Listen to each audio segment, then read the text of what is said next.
Tonight, we are talking about the origin of New Year's Eve, why we celebrate a random day in the dead of winter like it's humanity's greatest achievement. Why do we kiss strangers at midnight? The only holiday where we celebrate surviving another lap around a giant fireball, sun. Because ancient Babylonians said so, apparently. You stand in the middle of ancient Mesopotamia, somewhere around 2000 BC, watching thousands of people parade golden statues through dusty streets. The air smells like barley and incense. Spring has just arrived, not winter, spring, and you're witnessing the birth of something that'll haunt humanity for the next 4 millennia. The priests are chanting. The king is sweating. And you're thinking, this seems like a lot of effort just to mark another year. Here's the reality check. You probably won't survive this realization that time is a lie and your calendar is a prison. As we continue, take a second to subscribe if you want to see more documentaries like this, but only if you genuinely enjoy. Drop a comment below with your thoughts on New Year's Eve, where you're watching from, and what time is it for you? Are you in Tokyo watching the sunrise? Liverpool nursing a cup of tea? Los Angeles still deciding if you'll make it to midnight? Let us know. Well, enjoy the music and visuals, maybe turn up the volume a bit more for soft background fire, and let's ease into tonight's journey together. The story begins not with fireworks over Times Square or champagne corks in Paris, but with mud brick ziggurats rising from the Mesopotamian plains. The Babylonians, those ambitious mathematicians and astronomers who gave us the 60-minute hour and predicted lunar eclipses with unsettling accuracy, also gave us something far more culturally persistent, the idea that the turning of the year deserves a massive party. Around 2000 BC, when most of humanity was still figuring out basic agriculture, Babylon was throwing the mother of all festivals. They called it Akitu, and it lasted 11 days, though some sources insist it was 12, because ancient record keeping had the same reliability as your gym attendance after January. This wasn't your modern New Year's Eve with party hats and regrettable karaoke. This was a full-blown religious extravaganza that combined statecraft, theology, mythology, and what can only be described as ritualized humiliation. The timing matters here. The Babylonians didn't celebrate their new year on January the 1st. That would come later, courtesy of a Roman emperor with calendar issues we'll get to. No, the Babylonians marked their new year during the vernal equinox in mid-March, when day and night balanced perfectly and farmers planted their crops. Spring meant rebirth, renewal, life bursting from the earth after winter's grip. It made sense in a way that celebrating new beginnings in the frozen depths of January absolutely does not. During Akitu, you witness something extraordinary. Massive statues of gods are paraded through the streets. Marduk, the sky god who allegedly created the world by slaughtering the sea goddess Tiamat and fashioning the heavens and earth from her dismembered corpse. Historians still argue whether the Babylonians truly believed this creation myth or understood it as allegory. But regardless, the festival recreated this cosmic battle annually. Order triumphing over chaos. Structure defeating formlessness. The same themes we unconsciously celebrate today when we make resolutions to organize our closets and finally meal prep. Here's where it gets weird, and delightfully so. The Babylonian king, the most powerful person in the empire, underwent a ritual humiliation ceremony during Akitu. Priests would strip him of his royal regalia, slap him across the face, pull his ears, and force him to kneel before the statue of Marduk while swearing he'd led the city honorably. If tears rolled down the king's cheeks during this ordeal, it was considered a good omen. The gods were pleased. If he remained dry-eyed, well, that suggested divine displeasure and probably a rough year ahead. Imagine modern politicians undergoing yearly public slapping ceremonies to prove their humility. Actually, don't imagine it too hard, you might start demanding it. But the most enduring legacy of Akitu wasn't the god parades or royal face slapping. It was the promises. During the festival, ordinary Babylonians made vows to the gods. They promised to pay their debts, return borrowed farm equipment, settle disputes with neighbors. These weren't casual suggestions. These were binding contracts with temperamental deities who could, theoretically, destroy your crops or afflict your livestock if you reneged. The Babylonians believed that starting the year right, with clean slates and fulfilled obligations, would earn divine favor for the coming months. Sound familiar? These Babylonian vows are the direct ancestors of your New Year's resolutions. That promise to lose weight, learn Spanish, read more books. you're participating in a 4,000-year-old tradition of optimistic self-delusion. The only difference is that ancient Babylonians feared supernatural punishment for breaking their vows, while modern humans only fear the judgment of their bathroom scale and their own crushing disappointment. The festival also marked political transitions. New kings were crowned during Akitu, or existing kings renewed their divine mandates. The entire social order was reaffirmed. Debts were forgiven in some cases. Slaves were temporarily freed in others, though sources disagree on this detail and whether it applied to all slaves or specific categories. What's undeniable is that Akitu represented a cosmic reset button, a chance to wipe the slate clean and begin again. You stand in that crowd, 4,000 years in the past, watching the spectacle unfold. The rhythmic chanting of priests fills the air. The smell of roasted meat from sacrificial offerings mingles with spring flowers. Children dart between adult legs, shrieking with excitement. Somewhere, a musician plays a lyre. The sun hangs perfectly balanced in the sky, neither favoring day nor night. And you realize that despite the strange gods and stranger rituals, something fundamental is happening here. Humans are marking time, acknowledging change, hoping for better days. The Babylonians understood something we've forgotten in our champagne-soaked midnight countdowns. The new year isn't just a calendar change. It's a psychological and spiritual transition, a moment when the entire community agrees to pause, reflect, and collectively imagine a better future. Whether that future involved pleasing Marduk or fitting into last year's jeans is irrelevant. The impulse is identical. And so, in the dusty spring streets of ancient Babylon, surrounded by people who've been dead for millennia, you witness the birth of a tradition that will spread across continents and centuries. The Persians will adapt it, the Romans will modify it, Christians will wrestle with it, and eventually 1 billion people will gather in Times Square and living rooms worldwide to count backward from 10, believing somehow that this arbitrary moment contains the power to transform their lives. The Babylonians started something they couldn't possibly have imagined would endure. But then again, they also invented mathematics sophisticated enough to predict celestial events, so perhaps they'd appreciate the irony. The numbers they counted have outlasted their empire, their gods, and every single one of their New Year's promises. Except the idea itself. That one stuck. You're standing on the banks of the Nile River around 3000 BC, and the entire Egyptian civilization is staring at the night sky with the intensity of modern teenagers checking their phones. They're waiting for a star. Not just any star, but Sirius, the brightest star visible from Earth, the one the Egyptians called Sopdet, and treated like a cosmic alarm clock. When Sirius reappeared on the eastern horizon after being invisible for 70 days, the Egyptians knew two things with absolute certainty. The Nile was about to flood, and their new year had arrived. The ancient Egyptians had a completely different approach to marking time than the Babylonians. While Babylon celebrated spring planting with religious festivals, Egypt tied their entire calendar to a natural disaster that was, paradoxically, the source of all life in the region. The annual flooding of the Nile wasn't something to fear, it was something to worship. Without it, Egypt would be just another expanse of uninhabitable desert. With it, Egypt became the breadbasket of the ancient world, wealthy enough to build pyramids that still make modern engineers scratch their heads and mutter about alien intervention. Spoiler, it wasn't aliens. It was math, slavery, and really good project management. The Nile flood arrived like clockwork every year, typically in July according to our modern calendar.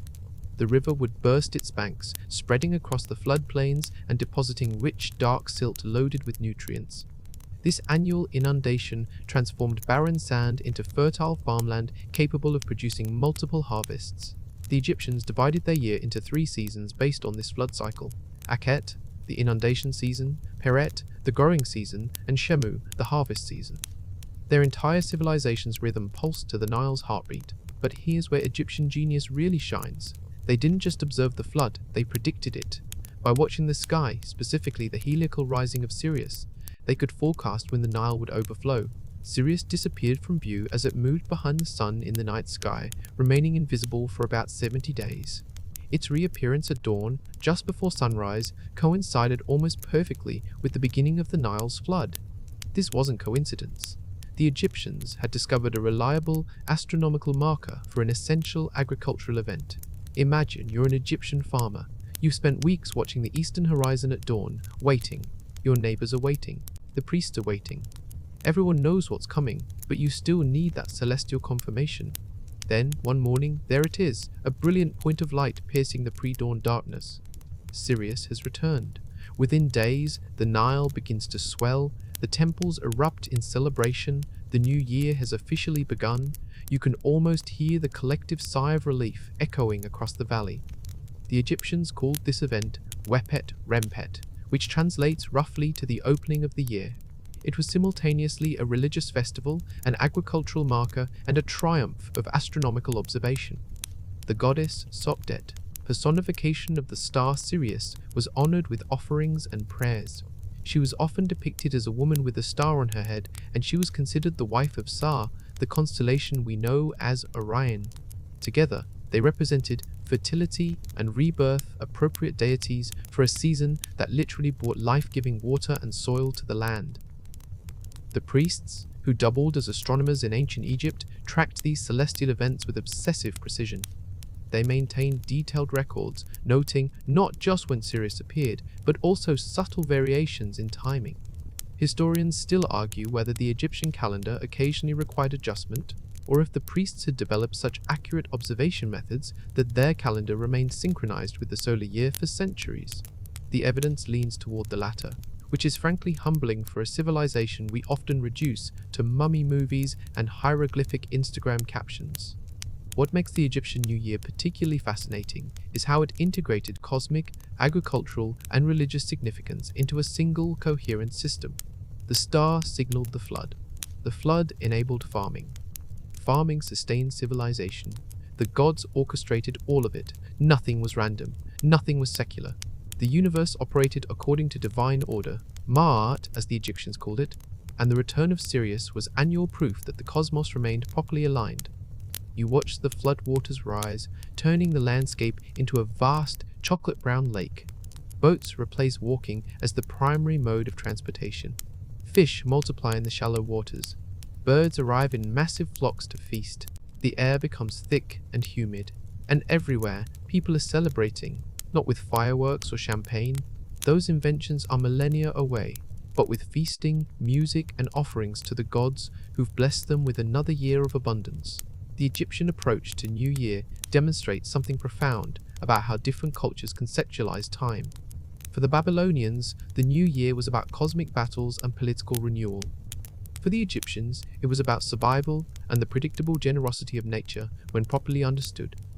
Their New Year wasn't arbitrary. It was literally life or death, written in the stars and confirmed by the river. This astronomical precision had practical benefits beyond agriculture. The Egyptian calendar, with its 365-day year divided into 12 months of 30 days plus 5 extra days, was remarkably accurate. It influenced later calendar systems, including the Julian calendar that Julius Caesar would eventually adopt. Though, as we'll discover, Caesar's version had some issues the Egyptians had already solved.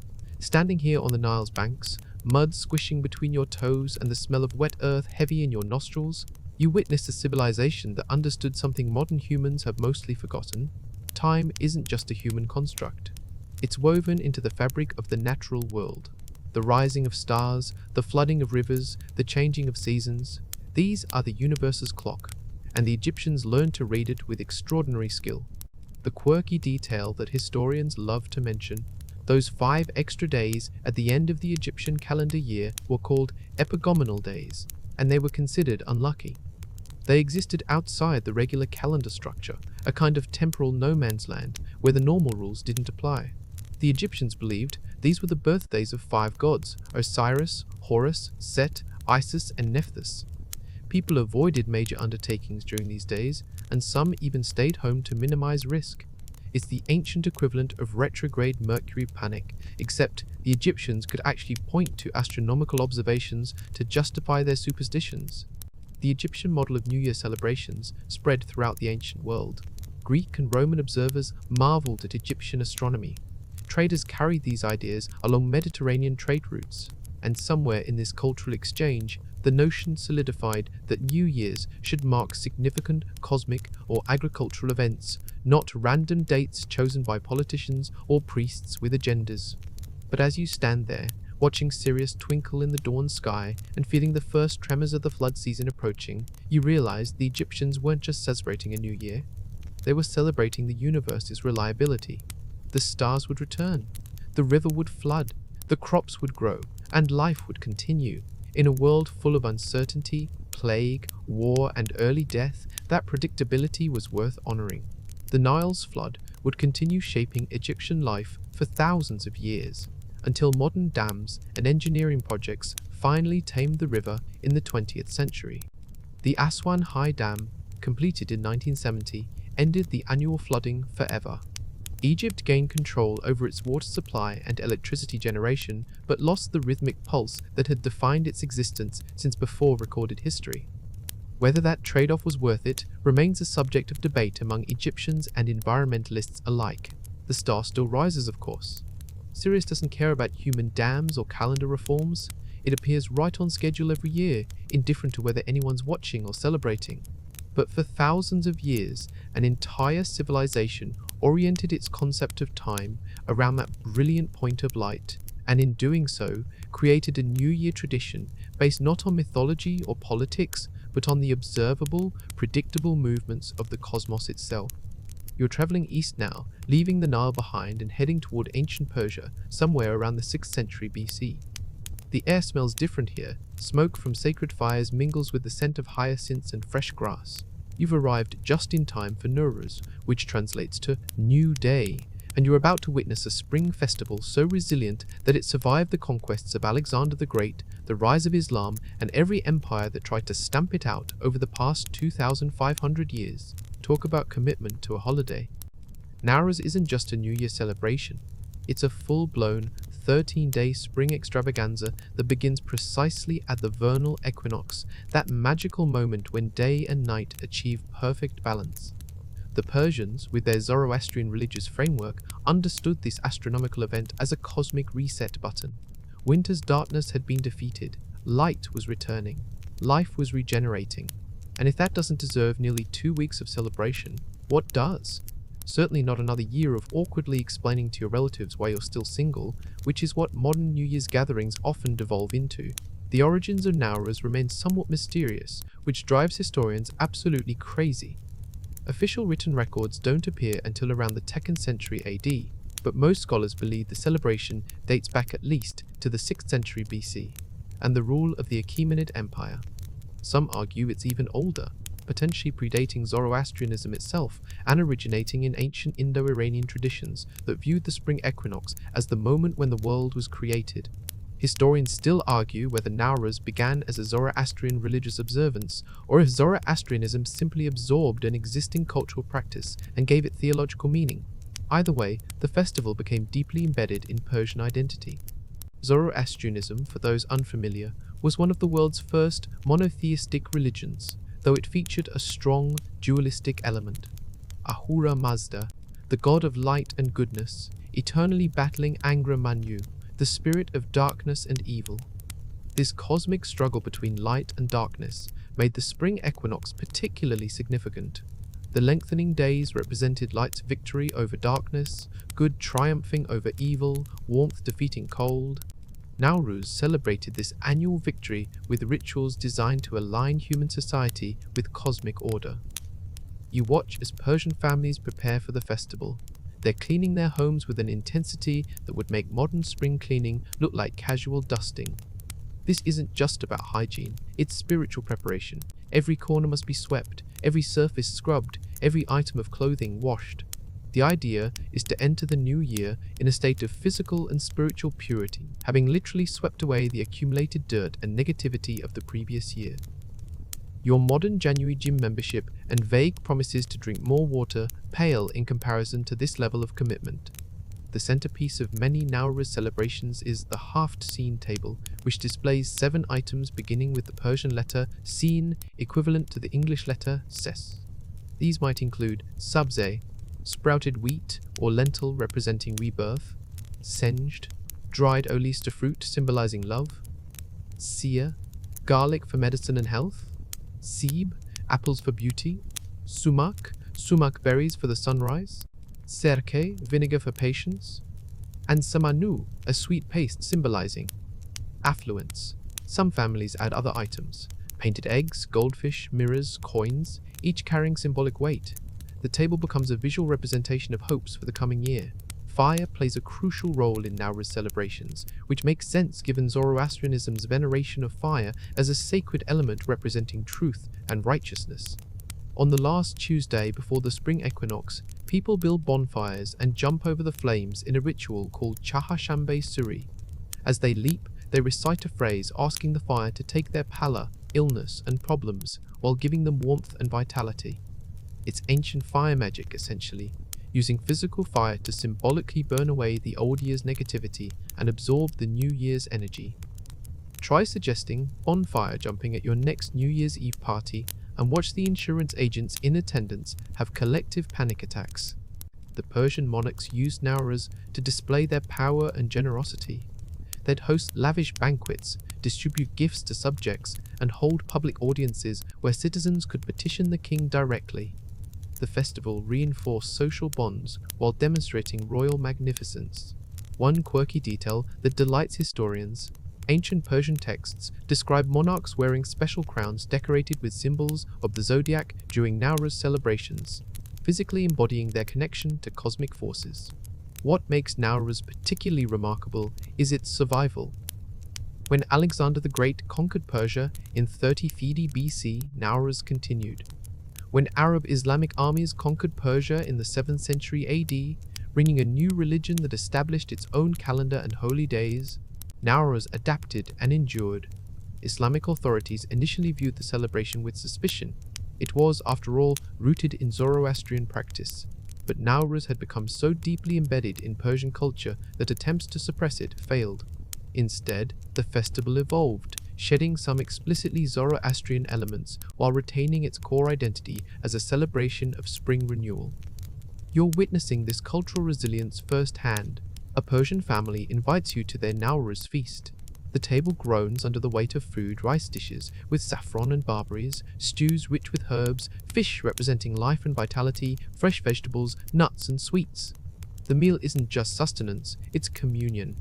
Family bonds reinforcing themselves through shared food and celebration. The children are dressed in new clothes, a tradition meant to symbolize fresh starts. Their eyes shine with excitement as they anticipate receiving gifts and coins from relatives. The astronomical precision required to celebrate Nowruz exactly at the vernal equinox demonstrates Persian scientific sophistication. The moment of the equinox might occur in the middle of the night or during daylight hours. It might happen while you're eating lunch or taking a nap. Whenever it occurs, that's when Nowruz officially begins. Persian astronomers calculated this moment with remarkable accuracy, developing calendars and astronomical tables that rivaled anything produced in ancient Greece or Rome. This emphasis on astronomical accuracy connects Persian Nowruz to Egyptian and Babylonian traditions you've already encountered. All three civilizations understood that meaningful timekeeping required celestial observation. The movements of stars, the balance of day and night, the position of the sun. These weren't abstract concepts, but practical tools for organizing society and marking significant transitions. Modern Nowruz celebrations continue across Iran, Afghanistan, Central Asian republics, and diaspora communities worldwide. The festival gained UNESCO recognition as an intangible cultural heritage of humanity in 2009, acknowledging its cultural significance and remarkable longevity. Over 300 million people celebrate Nowruz today, making it one of the most widely observed non-religious holidays on Earth. Not bad for a festival that started when the Persian Empire was just figuring out how to conquer most of the known world. Standing in ancient Persia, watching families jump over fires and arrange symbolic items on decorated tables, you realize Nowruz embodies something essential about New Year's celebrations. They're about hope. Hope that the coming year will be better than the last. Hope that spring will follow winter as reliably as it always has. Hope that renewal is possible, that fresh starts are real, that we can symbolically burn away our mistakes and emerge revitalized. The Zoroastrians believed that at Nowruz, the Fravashis, the guardian spirits of the deceased, returned to visit their living relatives. Families would prepare special foods and set places at the table for these spiritual visitors, maintaining connections between past and present, the living and the dead. This tradition of honoring ancestors while celebrating new beginnings captures the essential duality of New Year observances, looking backward with gratitude and forward with hope, simultaneously acknowledging what has been and what might be. The Persian calendar, by the way, remains one of the most astronomically accurate calendars ever devised. Its error rate is significantly lower than the Gregorian calendar currently used across most of the world. The Persian calendar year begins at the precise moment of the vernal equinox, making it automatically synchronized with astronomical reality rather than requiring periodic corrections.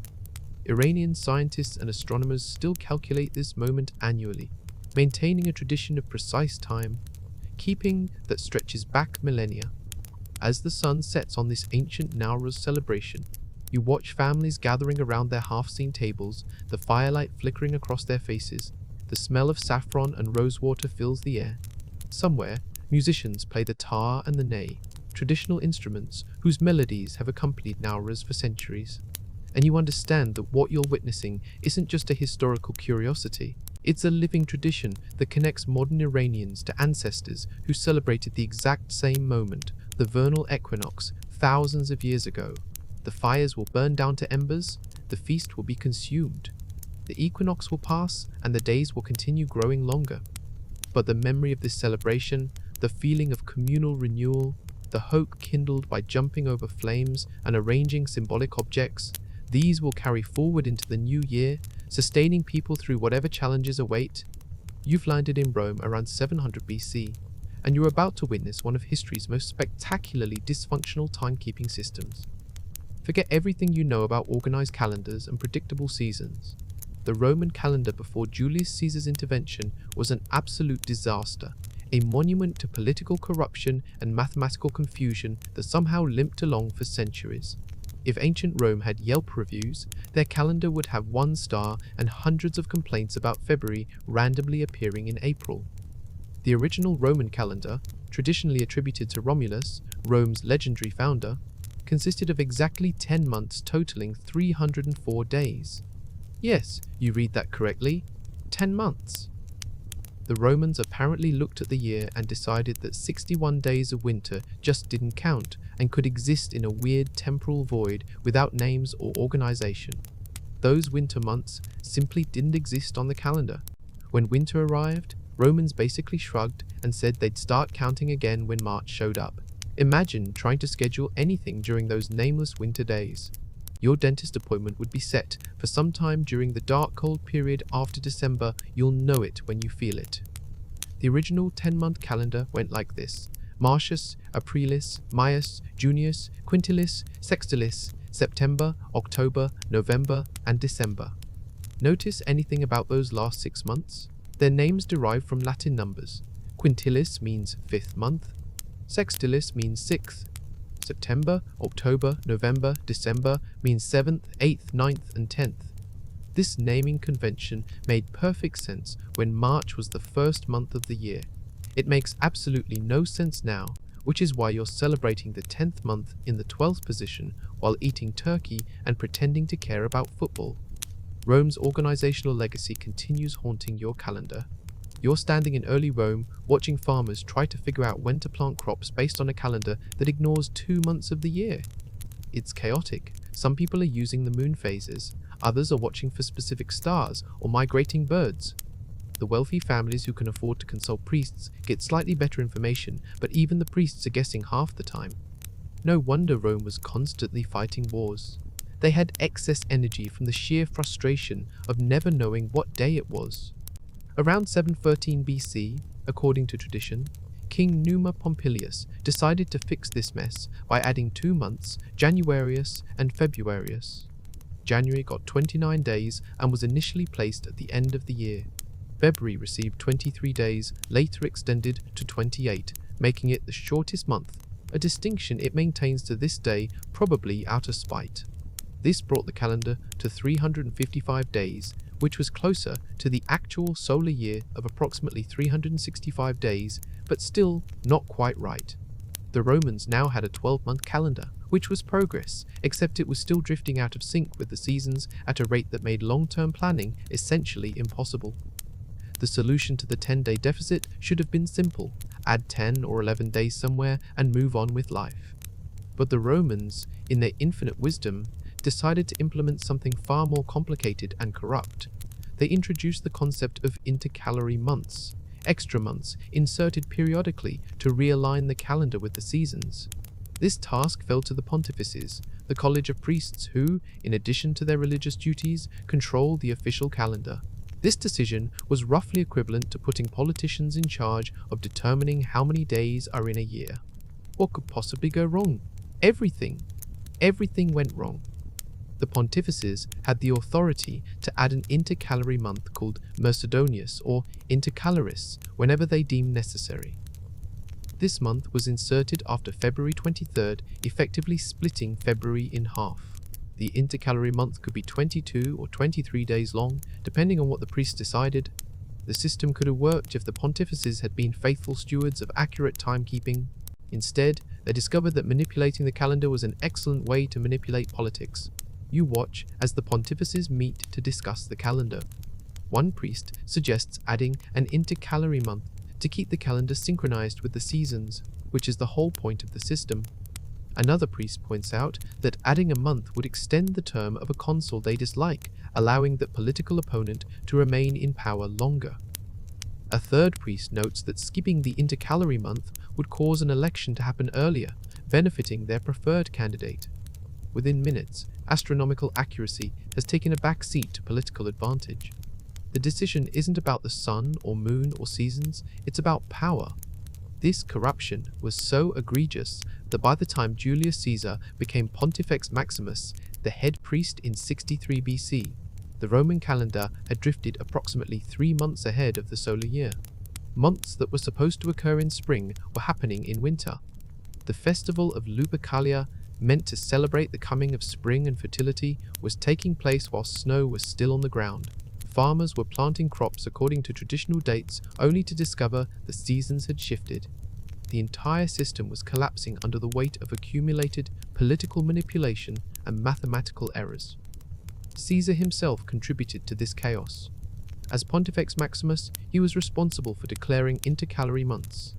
During his prolonged military campaigns in Gaul, he simply didn't bother announcing intercalations, letting the calendar drift even further. When he finally returned to Rome and paid attention to the civil calendar, he discovered it had become hopelessly detached from astronomical reality. Something had to be done, and Caesar, never one for half measures, decided to completely overhaul the entire system. But we'll get to that drama shortly. The quirky detail that historians love during this chaotic period, Romans would sometimes argue about what date it actually was. Different cities might use different calculations. A farmer might insist it was early spring based on the weather, while the official calendar declared it late winter. Legal contracts became nightmares to enforce because nobody could agree when a debt was due or when a lease expired. The phrase, "in the consulship of so-and-so," became the preferred method of dating events, because at least everyone could agree on who the consuls were, even if nobody knew what month it was. The dysfunction extended beyond agriculture and politics. Religious festivals became desynchronized with their intended seasons. The Romans celebrated numerous festivals tied to agricultural events, planting, harvesting, first fruits. When these festivals drifted into the wrong seasons, priests had to decide whether to follow the calendar or follow the seasons. Different temples made different decisions, adding yet another layer of confusion. Was it time to celebrate the grape harvest because the grapes were ready, or because the calendar said so, even though the grapes wouldn't ripen for another month? You visit a Roman marketplace during this period of calendar chaos. A merchant is arguing with a customer about payment. The customer insists his debt isn't due for another 15 days. The merchant claims those 15 days were part of an intercalary month that was added last year, so the debt is already overdue. They're shouting at each other, neither able to prove their position because the pontifices haven't published an official calendar that ordinary citizens can access. Calendar manipulation isn't just corrupting politics, it's disrupting everyday commerce and civic life. The social impact of this chronological confusion can't be overstated. In a society increasingly dependent on written contracts, trade agreements, and legal procedures, the inability to reliably calculate dates created constant disputes. Interest on loans couldn't be properly calculated if nobody agreed on how many days had passed. Trial dates were approximations. military campaigns were planned around seasonal weather patterns that might or might not align with the official calendar. The Roman Empire was conquering the Mediterranean world while simultaneously unable to figure out what day it was. Some historians argue this calendar chaos was partly intentional. By keeping the calendar complex and controlled by a small priestly class, the patrician elite maintained power over the plebeian masses. Knowledge is power, and calendar knowledge was particularly valuable. If you didn't know when religious festivals would occur, you couldn't plan your business or legal affairs around mandatory holidays. If you didn't know when your debt payment was due, you were at the mercy of creditors who had better access to priestly pronouncements. Eventually, in 304 BC, a secretary named Gnaeus Flavius published the calendar in advance, making it accessible to ordinary citizens. This was considered a radical democratic reform. The pontifices lost some of their power, though they still controlled intercalations. But publishing the calendar didn't fix the underlying mathematical problems or the political manipulation. It just meant everyone could watch the calendar drift out of sync with the seasons in real time. Standing in Republican Rome, surrounded by people genuinely unsure whether winter has ended or spring has begun, you appreciate something modern humans take for granted: calendar reliability. You know with absolute certainty that January 1st will arrive exactly 365 or 366 days after the previous January 1st. Your great-great-grandchildren will celebrate New Year's Eve on the same date you do. The seasons might shift slightly due to climate change, but the calendar remains fixed. This predictability is a gift from the mathematical precision of later calendar reforms. But those reforms haven't happened yet. Right now, you're stuck in Rome's calendrical nightmare, watching priests manipulate time itself for political advantage, while farmers plant crops on guesswork and merchants argue about dates nobody can verify. It's a mess. A spectacular, politically corrupt, mathematically confused mess that somehow limped along for centuries until a certain ambitious general decided he'd had enough. It's 46 BC and Julius Caesar has had enough. He's conquered Gaul, crossed the Rubicon, defeated Pompey, become dictator of Rome, and started an affair with Cleopatra that will scandalize Rome for generations. But none of these achievements will outlast what he's about to do with the calendar. The man who couldn't be bothered to fix the dating system while he was off conquering Europe has finally turned his attention to Rome's chronological disaster, and he's about to implement the longest year in human history. You're standing in Caesar's residence as he consults with Sosigenes, an Alexandrian astronomer who's been imported specifically to solve Rome's calendar crisis. Sosigenes is explaining, probably for the 5th time this week, why the Roman calendar is mathematically doomed. The lunar cycle is approximately 29.5 days. The solar year is approximately 365.25 days. You cannot reconcile these numbers by occasionally inserting extra months while also allowing priests to manipulate the system for political gain. It simply doesn't work. Caesar, who has a decent grasp of mathematics from his military engineering experience, understands the problem. The solution, however, requires something radical. Sosigenes proposes abandoning the lunar cycle entirely. Forget the moon. Ignore centuries of Roman tradition. Base the calendar purely on the solar year, just like the Egyptians have been doing successfully for thousands of years. Caesar loves this idea, partly because it's mathematically sound and partly because it will strip the pontifices of their calendar manipulation powers. If the calendar is solar and fixed, priests can't add or subtract months to benefit their political allies. It's calendar reform as political reform, which appeals to Caesar's dictatorial sensibilities. But first, they have to fix the accumulated drift. The Roman calendar is currently about 67 days behind the actual solar year. Spring festivals are happening in winter. The vernal equinox, which should occur in March, is taking place in January. To realign everything, Caesar and Sosigenes decide to add 67 extra days to the year 46 BC. This is on top of the regular intercalary month that was already planned. When all the mathematical dust settles, 46 BC will contain 445 days. The Romans, with their characteristic flair for understatement, call it the Year of Confusion. Modern historians suggest the year of absolute chronological insanity would be more accurate.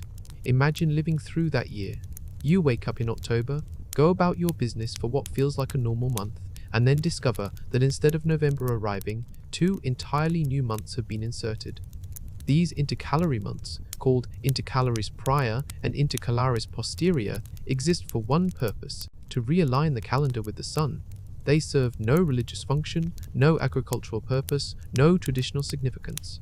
They're pure mathematical correction, and the Romans spend them in a state of temporal bewilderment. Letters from Cicero during this period are hilarious. He's trying to schedule Senate meetings and legal trials while simultaneously having no idea what day it is. In one letter, he refers to the confusion with exasperation, noting that the added months have disrupted everyone's plans. Farmers who planted crops based on traditional timing find the seasons shifting beneath them. Merchants who agreed to payment schedules calculated in months discover their contracts have been extended by nearly 3 months. Landlords collecting monthly rent suddenly have 2 extra rent payments to demand. The economic chaos alone must have been spectacular, but Caesar pushes forward because 46 BC isn't just about adding days, it's about establishing a completely new system. Starting on January 1st, 45 BC, Rome will use the Julian calendar. This new calendar has 365 days divided into 12 months. The month lengths are fixed, some have 31 days, others 30, except February, which gets 28. Every 4 years, an extra day is added to February, creating a leap year of 366 days. This compensates for that 25-day discrepancy between the calendar year and the solar year. It's elegant, simple, and most importantly, it doesn't require priestly intervention.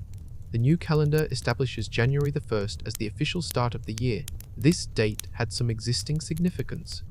Roman consuls traditionally took office on January 1st, a practice that began in 53 BC. But now, January 1st becomes the official New Year's Day, dedicated to Janus, the two-faced god of beginnings and transitions. The symbolism is perfect. Janus looks backward into the past year and forward into the new year simultaneously. He's the god of doorways and thresholds, which makes him ideal for marking temporal transitions. You watch Romans celebrating the first January 1st of the Julian calendar on what we would call January 1st, 45 BC. They're offering sacrifices to Janus, exchanging gifts, decorating their homes with laurel branches, and throwing parties that would make modern New Year's Eve celebrations look tame. The Romans are enthusiastic party throwers, and they've just been given official permission to treat the new year as a major festival. Wine flows freely, there's music, dancing, and the kind of revelry that later Christian authorities will try very hard to suppress. The gift-giving tradition is particularly interesting. Romans exchange gifts on January 1st as good luck charms for the coming year. Originally, people gave branches from sacred trees. Later, this evolved to gold-covered nuts or coins stamped with images of Janus. Eventually, the emperors started demanding New Year's gifts from their subjects, turning a charming tradition into a form of taxation. By the time Augustus is emperor, New Year's gift-giving to the imperial household has become so extravagant that some senators complain it's bankrupting them. Nothing ruins a holiday faster than mandatory expensive gifts to your absolute monarch. The Julian calendar's implementation isn't perfectly smooth. The priests responsible for maintaining the calendar initially misunderstand the leap year rule. They're supposed to add a leap day every 4 years, but Roman counting is inclusive. When Romans count to 4, they count the starting point as 1. So the priests add leap days every 3 years instead of every 4. This mistake continues for about 36 years before Augustus, who becomes emperor after Caesar's assassination, notices the error and suspends leap days for over a decade to correct the accumulated surplus. This quirky detail delights historians because it demonstrates that even mathematical calendar reform can be corrupted by human error. Caesar designs a nearly perfect system, gets assassinated 2 years later, and the priests immediately start implementing it wrong. The Julian calendar, despite this early bumble, proves remarkably accurate. Its error rate is only about 11 minutes and 14 seconds per year. That might not sound like much, but over centuries, those minutes accumulate. By 1502, the Julian calendar will be 10 days out of sync with the solar year, requiring yet another reform. But that's a problem for Pope Gregory XIII to solve 1,600 years in the future. Caesar's calendar reform demonstrates something important about New Year's celebrations. They're often political acts dressed up as timekeeping. By establishing January the 1st as New Year's Day and dedicating it to Janus, Caesar creates a civic holiday that reinforces Roman identity and religious tradition. By stripping the pontifices of their calendar manipulation powers, he consolidates his own authority. The calendar becomes a tool of governance, a way to organize not just time, but society itself. The Romans eventually renamed the month Quintilis to Julius, honoring Caesar after his assassination in 44 BC. His successor Augustus later gets the month Sextilis, renamed Augustus, though there's debate about whether Augustus himself demanded this honor or if the Senate offered it. Either way, July and August now commemorate the two men most responsible for Rome's transformation from republic to empire, their names embedded permanently in the calendar they helped create. Standing in Rome on that first Julian New Year's Day, watching people exchange gifts and honor Janus while nursing hangovers from the previous night's celebrations, you witnessed the birth of the calendar system that will dominate Europe for over 1,600 years. The Julian calendar will spread with Roman conquest and influence.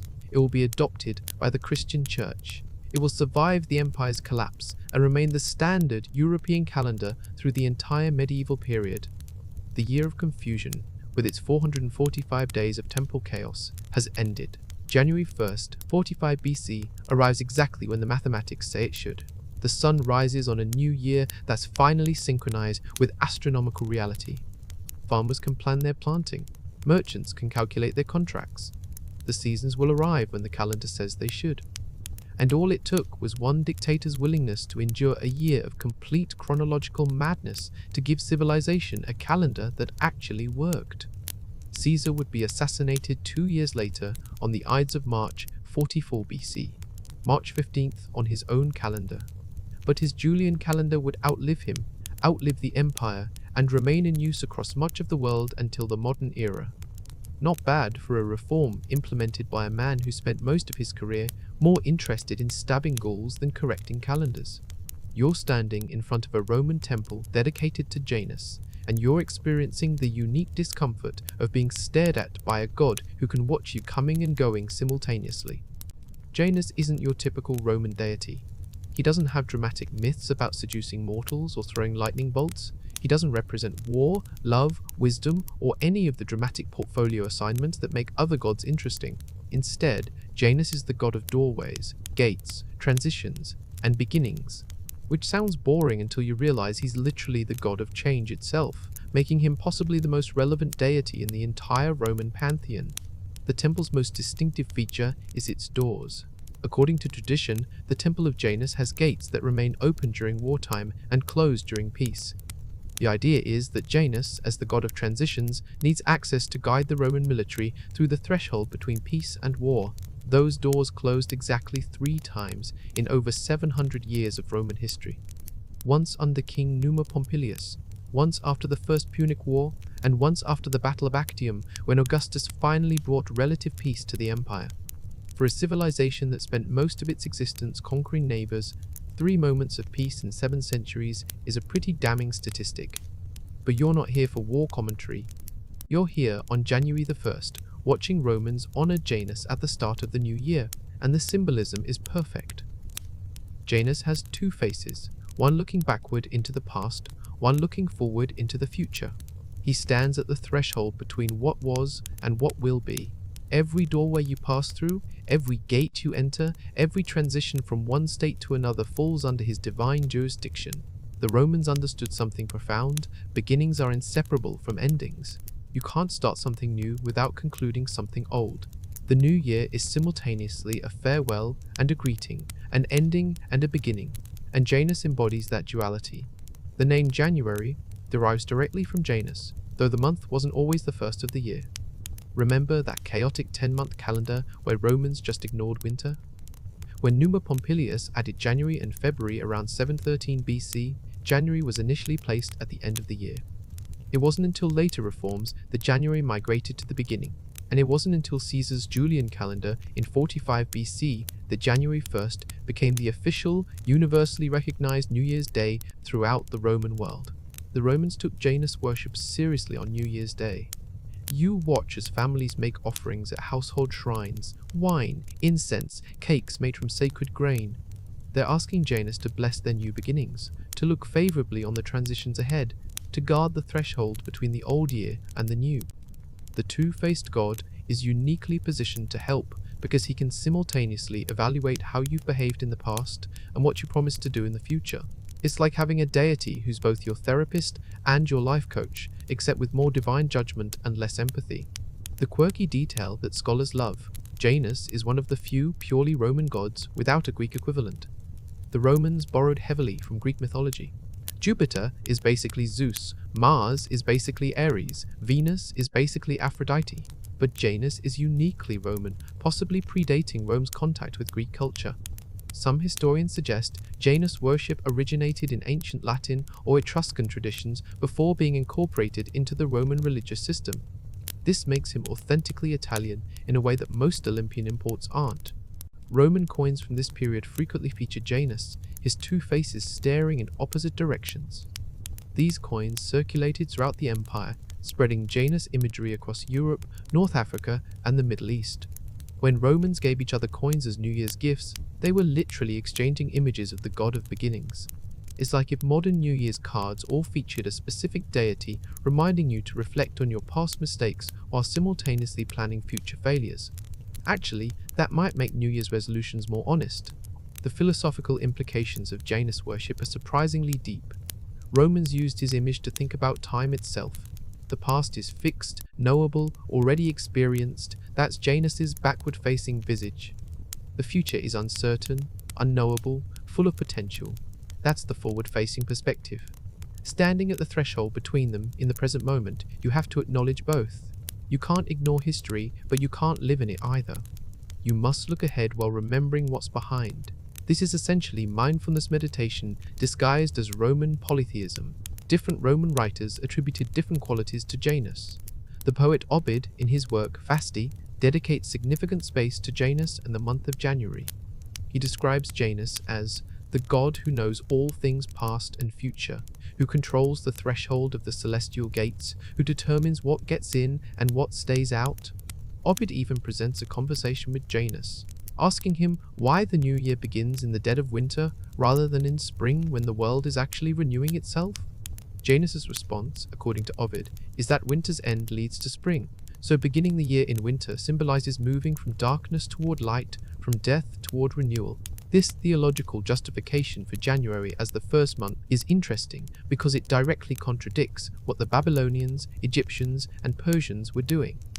Those civilizations celebrated New Year's during spring equinox or at other agriculturally significant moments. The Romans, by choosing January, were making a political and religious statement rather than following natural cycles. They were saying that human organization consuls taking office, civic renewals, religious observances to Janus matters more than when crops get planted. It's very Roman: civilization over nature, order over chaos, political structure over agricultural reality. You watch as a Roman family completes their New Year's observance. They've made offerings to Janus, exchanged gifts with neighbors, and eaten a feast that would horrify modern nutritionists. Now they're making promises about the coming year. Vows to pay debts, reconcile with enemies, behave more virtuously. Sound familiar? These Roman promises to Janus are the direct ancestors of your New Year's resolutions. The only difference is that Romans believed Janus was actually listening and taking notes, while modern humans make resolutions knowing full well they'll abandon them by February, but going through the motions anyway. The temple architecture reflects Janus's liminal nature. Temples to other gods were typically rectangular buildings with a single entrance facing a specific direction. The Temple of Janus, however, featured gates on both ends, emphasizing passage and transition rather than static worship. You could enter from one side and exit the other, literally walking through the threshold the god represented. Its architecture as theology, physical space embodying spiritual concepts. Roman generals returning from war would sometimes process through the gates of Janus's temple, symbolically transitioning from military to civilian life.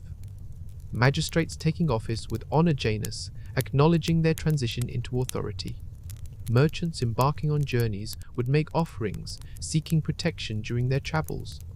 Janus oversaw all these thresholds between war and peace, private life and public office, home and foreign lands. He was everywhere humans experienced significant change. The two-faced imagery bothered early Christians, who associated it with deception and duplicity. When Christianity became Rome's official religion, Janus worship declined sharply. The idea of a god with two faces looking in opposite directions seemed incompatible with Christian monotheism and its emphasis on single-minded devotion. But the month name stuck. January remained. January, even as its divine namesake, faded from active worship. The symbolism survived even when the theology didn't. Modern psychologists would probably love Janus if they encountered him at a divine therapy session. His entire concept revolves around healthy temporal integration, acknowledging past experiences while maintaining future orientation, living at the threshold of now while respecting what came before and what might come next. He represents the idea that you can't properly begin something new without honestly concluding what came before. Every ending is a beginning. Every beginning requires an ending. The threshold is where transformation happens.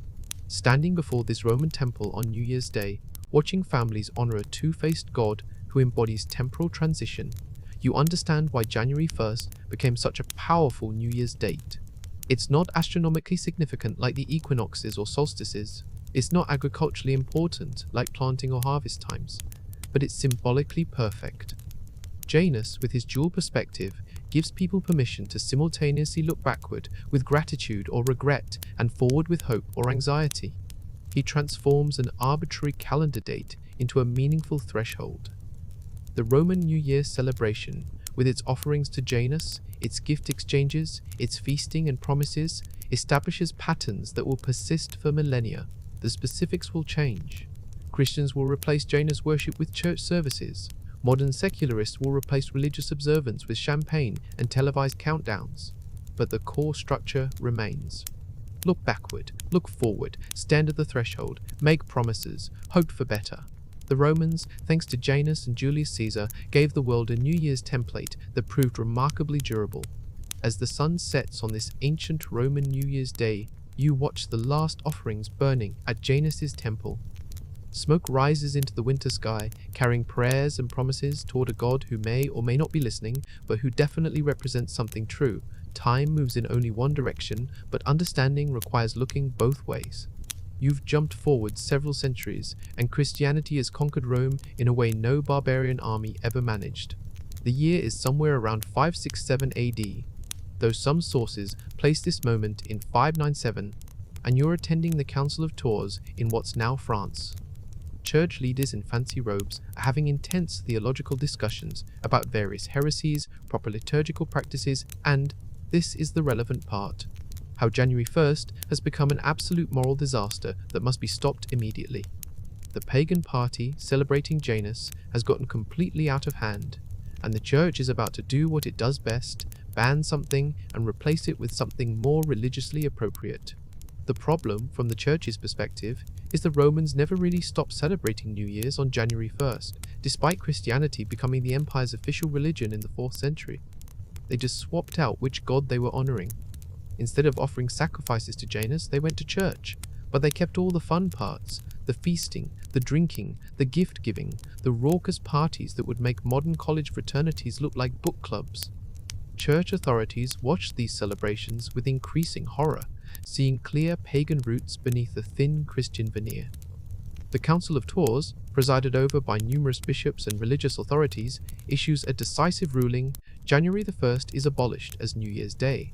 It's too pagan, too associated with Roman polytheism, too focused on a two-faced god who represents exactly the kind of duplicity Christians should avoid. The timing is all wrong anyway. Why celebrate new beginnings in the dead of winter, when you could celebrate them during religiously significant dates that actually mean something to Christians? The bishops congratulate themselves on this brilliant solution, apparently unaware they've just created centuries of chronological confusion. Different regions adopt different New Year's dates, and the resulting mess makes Rome's old calendar chaos look organized. Some places celebrate New Year's on December 25th, Christmas Day, reasoning that Christ's birth is the ultimate new beginning. Others choose March 25th, the Feast of the Annunciation, commemorating when the angel Gabriel told Mary she'd be bearing God's son. This date has the advantage of roughly aligning with the spring equinox, connecting to older agricultural traditions while remaining theologically sound. Some regions pick Easter, which moves around the calendar depending on lunar calculations, creating a new year that occurs on a different date annually. It's spectacularly confusing. You're watching medieval Europeans try to navigate this chronological nightmare.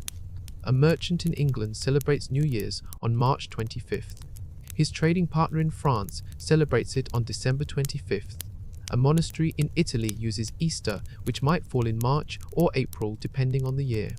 When these people try to schedule trade agreements or set payment dates, they need to specify not just the date, but which New Year's system they're using.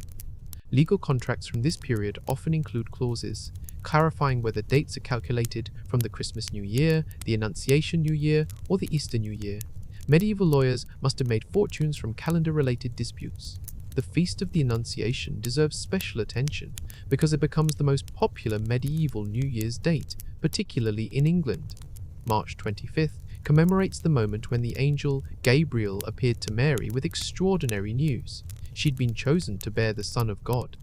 According to the story, Mary asked some reasonable questions about how this would work given her virginity, received satisfactory answers involving the Holy Spirit, and accepted her divine mission. 9 months later, December 25th, Jesus is born, which is why Christmas falls exactly 9 months after the Annunciation. The theological reasoning behind this dating is fascinating and slightly absurd. Early Christian thinkers believed that great men were conceived on the same date they died. Since Jesus was crucified on March 25th, at least according to certain calculations the historians still debate, he must have been conceived on March 25th. This backwards logic required making assumptions about Jesus' death date, Mary's conception date, and the gestation period, but once you accepted the premise, it all fit together nicely. Medieval Europeans loved this kind of numerological symmetry. Celebrating New Year's on March 25th had practical advantages beyond theology. It roughly aligned with the spring equinox, connecting to those ancient Babylonian, Persian, and early Roman traditions of marking New Year's when nature itself renewed. Farmers could relate to starting the year when they started planting. The date felt natural, in a way that January 1st, occurring in winter's depths, never quite did. Of course, the spring equinox actually occurs around March 20th or 21st, not March 25th, but close enough for medieval purposes. The quirky detail that delights historians, England used March 25th as New Year's Day from the 12th century until 1752. Yes, 1752, well into the Age of Enlightenment. This meant that for centuries, English dates were completely out of sync with most of Europe. An Englishman in March 1600 was still living in 1599 according to his calendar, while his French neighbour had already entered 1600 back in January. This created endless confusion in diplomacy, trade, and historical record-keeping.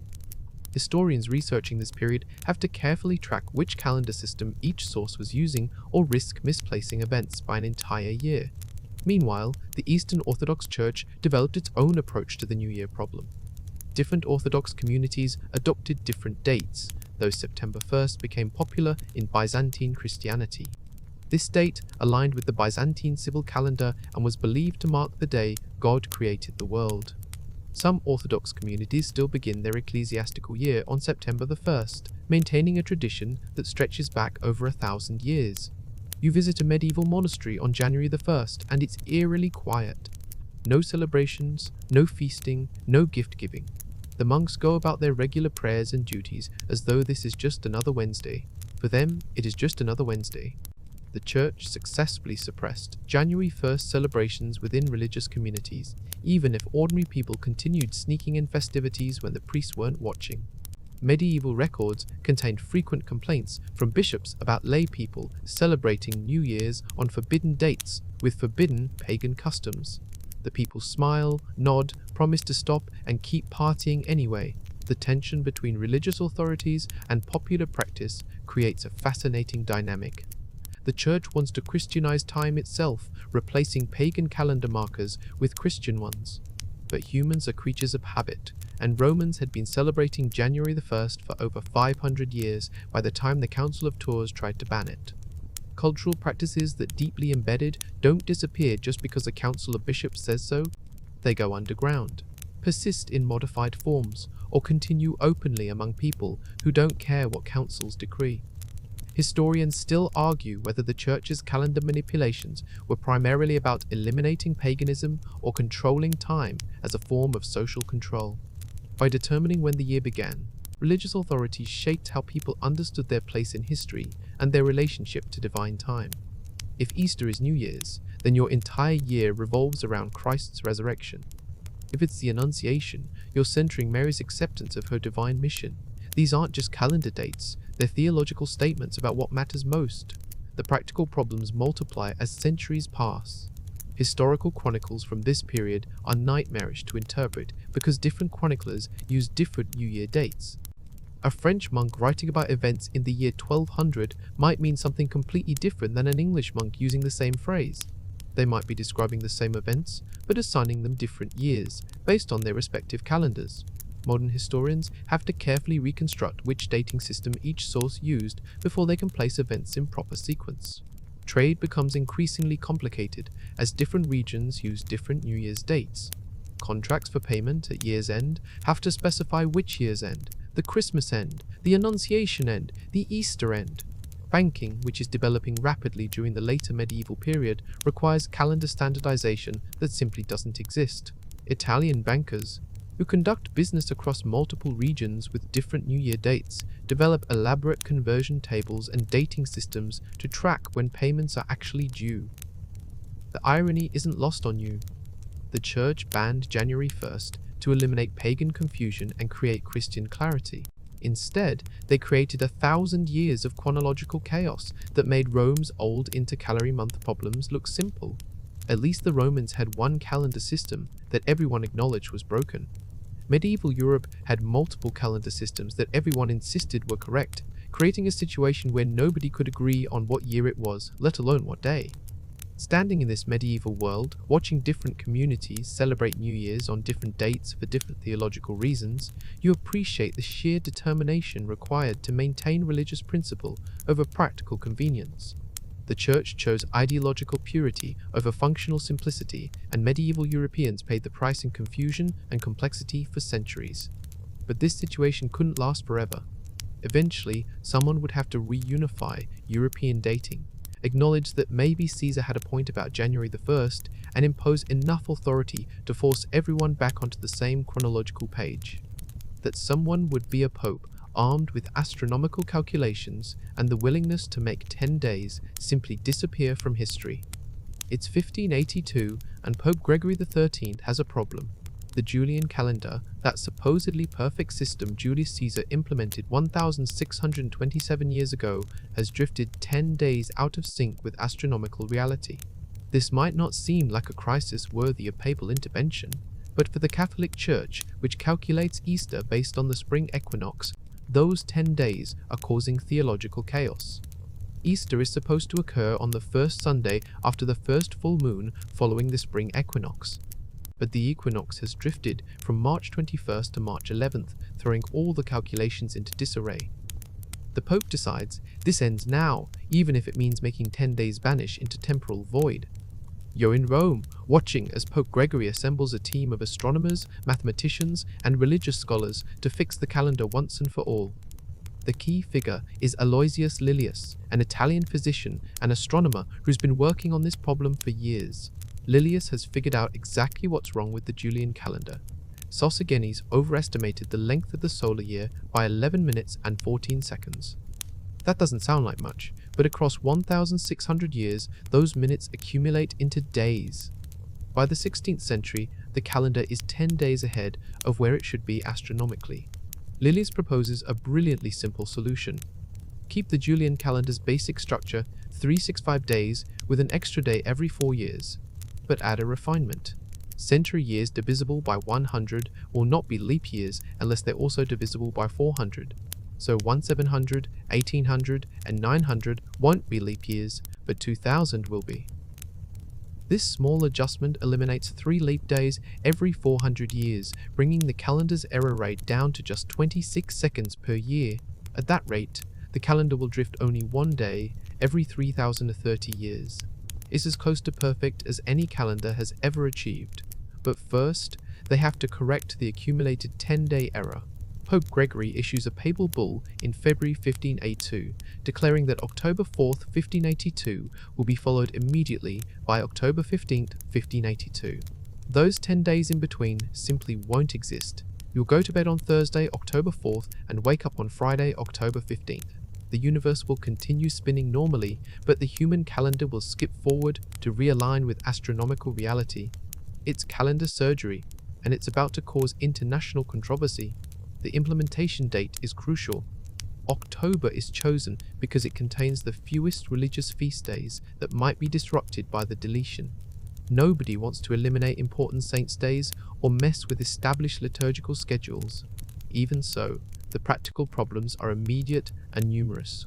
What happens to people born during those 10 missing days? They simply don't exist according to the new calendar. What about contracts due during that period? Debts that were supposed to be paid on October the 10th? Rent due on the 12th? These dates have been erased from history. Catholic countries adopt the Gregorian calendar almost immediately. Spain, Portugal, Poland, and most of Italy make the switch in October 1582 as directed. France follows in December 1582. The Catholic portions of the Holy Roman Empire comply within months. You watch as Europeans in Catholic regions go to bed in one calendar system and wake up in another, having skipped 10 days without experiencing them. Some people worry they've been cheated out of 10 days of life, as if time itself has been stolen rather than just the calendar adjusted. Protestant countries, however, smell a rat. They view the Gregorian calendar as a Catholic plot, another example of papal overreach and Roman manipulation. The fact that the calendar is mathematically superior doesn't matter. It comes from the Pope, therefore it must be rejected.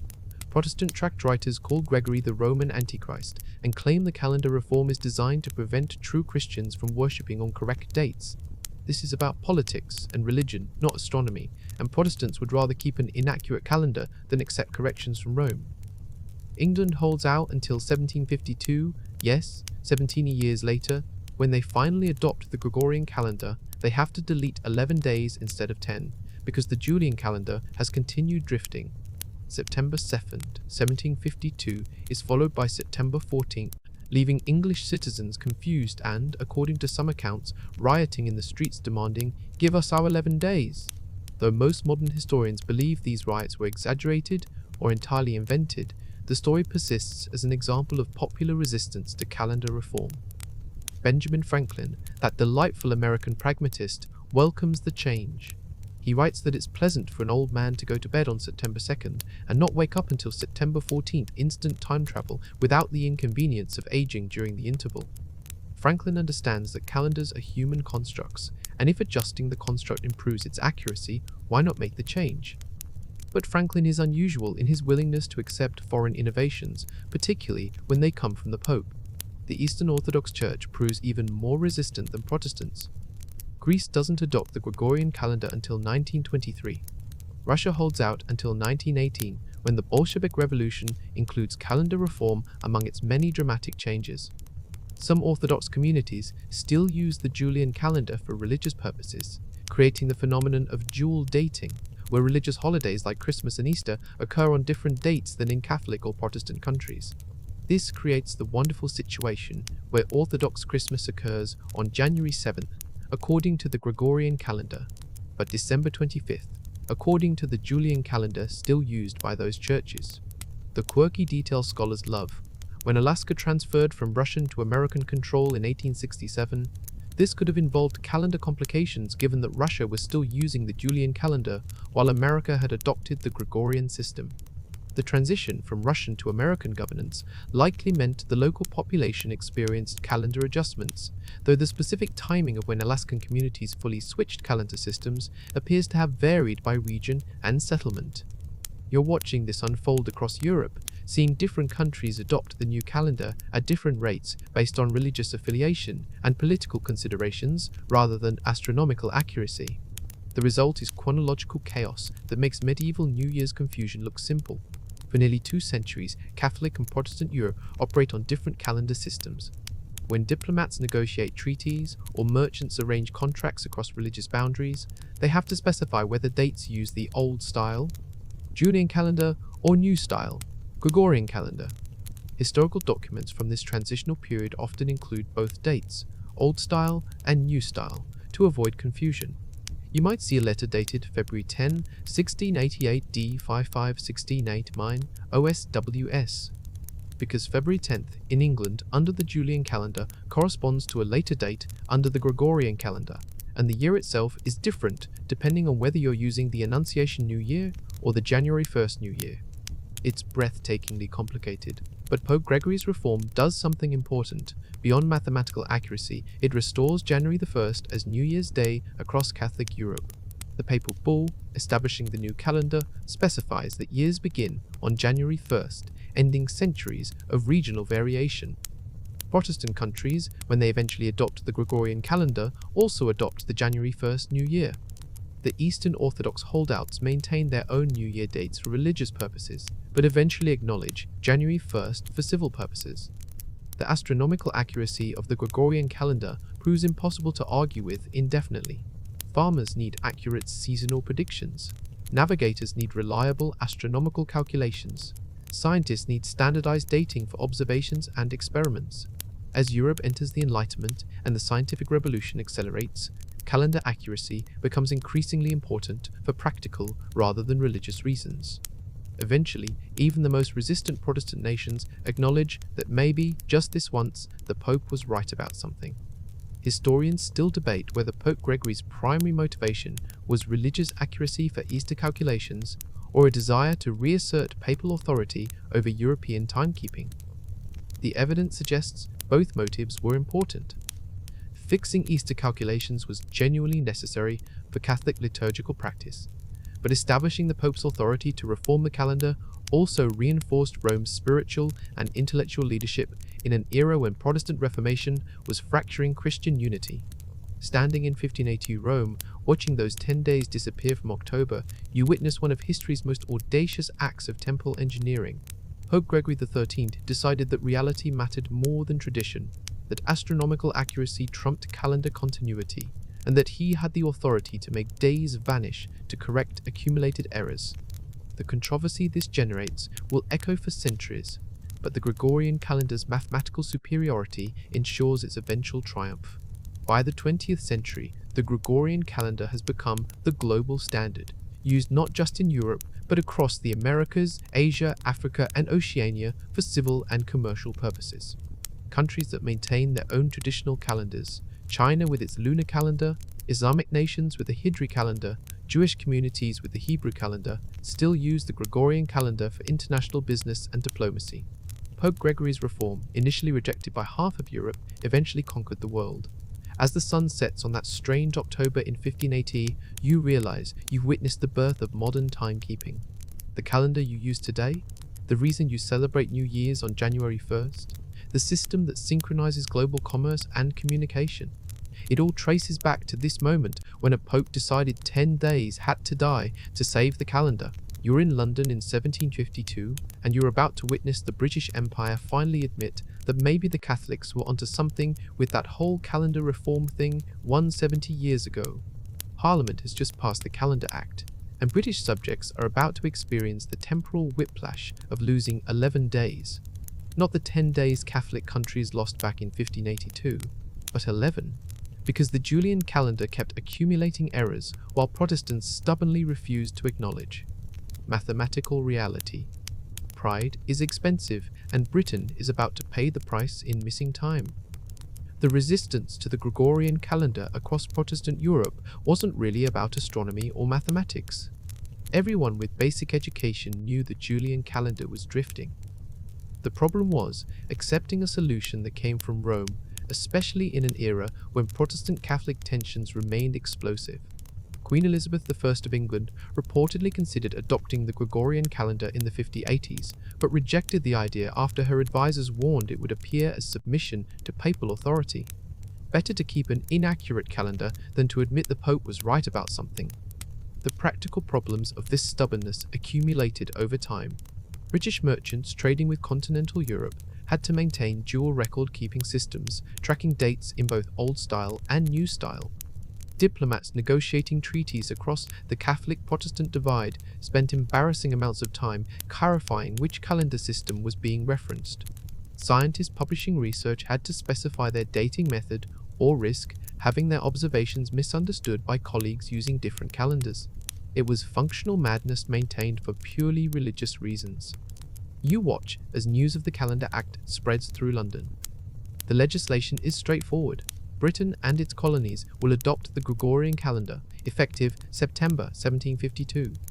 Because 170 years have passed since 1582, and the Julian calendar loses about 3 days every 4 centuries, Britain now needs to delete 11 days instead of the original 10. Wednesday, September 2nd, 1752, will be followed immediately by Thursday, September 14th. Those 11 days will simply cease to exist in British history. The Act also addresses something the Gregorian reform handled back in 1582, New Year's Day. Remember that England had been celebrating the New Year on March 25th since the medieval period. The Calendar Act moves the official New Year to January 1st, meaning 1751 will be a short year running only from March 25th to December 31st. After centuries of starting the year on the Feast of the Annunciation, Britain finally joins most of Europe in recognizing January the 1st as the proper beginning of the year. The legend of riots demanding, "Give us our 11 days," is probably exaggerated or entirely fabricated, though it makes for a good story. No contemporary accounts describe widespread unrest over the calendar change. The story seems to have originated from a 1753 painting by William Hogarth, showing a political rally where one placard includes the phrase, "Give us our 11 days." The painting was satirizing an election, not documenting calendar riots, but the image stuck in popular imagination. What is documented is the confusion and anxiety the change created. People worried about rent payments. If you paid monthly rent, did landlords get to charge full price for September, even though September only had 19 days?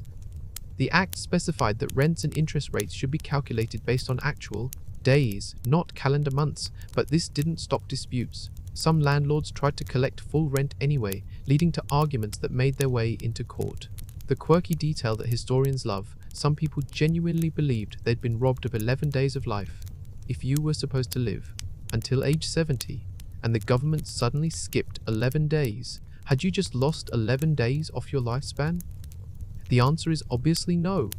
The passage of time didn't change, only the numbering system. But for people without strong mathematical backgrounds, the distinction wasn't always clear. Some supposedly refused to celebrate birthdays on the new calendar dates, insisting on maintaining their old-style birthdays. Financial markets experienced genuine disruption. The British tax year, which traditionally ended on March 25th, was shifted to April 5th, which is March 25th plus the 11 skipped days. Britain maintains this weird April 5th tax year end date to this very day, a permanent mathematical scar from the 1752 calendar reform. Every time modern British accountants work on tax year calculations, they're experiencing the lingering consequences of Protestant resistance to papal calendar reform. Benjamin Franklin, writing from colonial America, approaches the whole thing with characteristic pragmatism. In his publication, Paul Richard's Almanac, he explains the calendar change to American readers with gentle humor, noting that the British calendar has been wrong for centuries, and it's about time someone fixed it. Franklin doesn't care that the solution came from the Pope. Accuracy matters more than pride. His attitude represents Enlightenment thinking, triumphing over religious prejudice, though plenty of colonists remain suspicious of the change. Russia takes Protestant stubbornness to new extremes by holding out until 1918, yes, 1918, well into the 20th century after airplanes have been invented and while World War I is still being fought. The Russian Orthodox Church maintains the Julian calendar for religious purposes, but by the early 20th century, Russia's civil calendar is 13 days behind the Gregorian calendar used by most of the world. This creates absurd situations where Russian diplomats have to constantly translate dates when communicating with foreign governments. The Bolshevik Revolution in 1917 includes calendar reform as part of its comprehensive overhaul of Russian society. Vladimir Lenin issues a decree in January 1918 adopting the Gregorian calendar. Russia skips from January 31st directly to February 14th, losing 13 days in the transition. The Orthodox Church refuses to follow suit, maintaining the Julian calendar for religious purposes. This is why the Russian Orthodox Christmas occurs on January 7th, according to the Gregorian calendar. It's still December 25th on the Julian calendar the Church uses. You're watching this unfold across Orthodox Christian communities. Some adopt the revised Julian calendar in 1923, which is even more accurate than the Gregorian calendar and won't require correction for thousands of years. Others stick with the original Julian calendar as a matter of religious identity. The result is that different Orthodox communities celebrate Easter and other movable feasts on different dates, creating the confusing phenomenon where your Greek Orthodox friend celebrates Easter several weeks after your Catholic friend, despite both supposedly commemorating the same event. The scholars still debate whether calendar resistance was primarily about religious identity, political sovereignty, or simple stubbornness. The evidence suggests all three factors mattered. Adopting a calendar created by the Pope meant acknowledging papal authority in some capacity, which Protestant nations viscerally rejected. It also meant changing a familiar system, and humans hate change, even when the new system is objectively better. And there's an element of national pride. Why should we change just because Catholics say so? But mathematics doesn't care about religious politics. The solar year is approximately 365,2422 days long, whether you're Catholic, Protestant, Orthodox, or atheist. A calendar that doesn't account for this astronomical reality will drift, and a drifting calendar causes practical problems that eventually outweigh religious or political objections. By the 20th century, even the most resistant nations had to acknowledge this basic truth. Standing in various Protestant countries across different centuries, watching them finally, reluctantly adopt the Gregorian calendar, you witness pride struggling against pragmatism. Pride usually wins in the short-term look at England maintaining an inaccurate calendar for 70 years rather than admit the Pope was right. But pragmatism wins in the long term because you can't run a modern state, much less participate in global trade and diplomacy, using a calendar that doesn't match the seasons. The British Calendar Act of 1752 includes a fascinating clause specifying that the change shouldn't affect the date of Easter or other movable religious feasts. These would continue being calculated according to the rules the Church of England had already established. This compromise acknowledges that calendar reform isn't just about civil dates, but also about religious observances, and changing one doesn't automatically mean changing the other. Modern travelers to certain parts of Greece, Russia, or Orthodox communities elsewhere might still encounter the Julian calendar in religious contexts. Mount Athos, an autonomous monastic community in Greece, famously maintains Julian calendar time, creating a temporal bubble where the monks live 13 days behind the rest of the world. It's simultaneously charming and deeply impractical, a living monument to the idea that some people will maintain tradition no matter how inconvenient it becomes. As you watch the last Protestant holdouts finally adopt the Gregorian calendar in the early 20th century, you realize you've witnessed one of history's longest theological arguments about mathematics. The answer was obvious from the beginning. Sosigenes miscalculated in 45 BC, and Lilius corrected the error in 50 AD. But accepting that answer required Protestant nations to swallow their pride and acknowledge that sometimes Catholics are right, which apparently took anywhere from 170 to 336 years, depending on how stubborn you were. The calendar you use today, with its January 1st New Year and its leap year rules, represents the final victory of mathematical accuracy over religious pride. It took centuries, but eventually everyone agreed. Whatever our theological differences, we can at least agree on what day it is. You're back in ancient Babylon during Akitu, and you're watching something surprisingly familiar. A farmer standing before a temple, making solemn promises to pay off his debts and return that plow he borrowed from his neighbor 6 months ago. He's sweating, not just from the spring heat, but from genuine anxiety about these vows. He believes Marduk is listening, taking notes, and will absolutely remember if he breaks these promises. This fear-based commitment to self-improvement is about to evolve into your modern resolution to finally organize your closet, except you won't have angry gods as motivation, just vague guilt and the judgment of your own bathroom mirror. The Babylonian approach to New Year's promises was refreshingly practical. They didn't vow to become better people in some abstract spiritual sense. They made concrete, verifiable promises, pay debts, return borrowed items, reconcile with neighbors. These were essentially ancient to-do lists with divine consequences attached. If you promised to return your neighbor's ox and actually did it, Marduk would smile upon your crops. If you broke your promise, well, locusts might eat your harvest and everyone would know you angered the gods. It's accountability through fear of supernatural punishment, which honestly might be more effective than modern accountability apps. The Romans inherited this practice and adapted it to their own theological framework. Remember Janus, that two-faced god of transitions? Romans made promises to him on January the 1st, vowing to behave virtuously in the coming year. These weren't just private thoughts. They were public declarations, often made at temples or during family gatherings. You'd promised to be more generous to the poor, more honest in business dealings, more devoted to civic duties. Whether you kept these promises was between you, Janus, and anyone who witnessed. Your vow, which created social pressure alongside religious obligation. The Roman poet Ovid documents these New Year's customs in his work, Fasti, describing how Romans would make good conduct promises to Janus while offering sacrifices and gifts. The god's dual perspective, looking backward at your past behavior and forward to your future promises, made him the perfect deity to hold you accountable. You couldn't escape Janus's judgment by claiming he didn't see what you did last year or won't notice if you fail this year. He sees everything all the time in both directions. It's theological surveillance that would make modern data collectors jealous. You fast forward to medieval Christianity and the practice evolves again. Early Christians, particularly in the Protestant tradition, develop watch night services for New Year's Eve. These aren't parties, they're solemn. Religious gatherings where congregants reflect on the past year's sins and make resolutions to improve.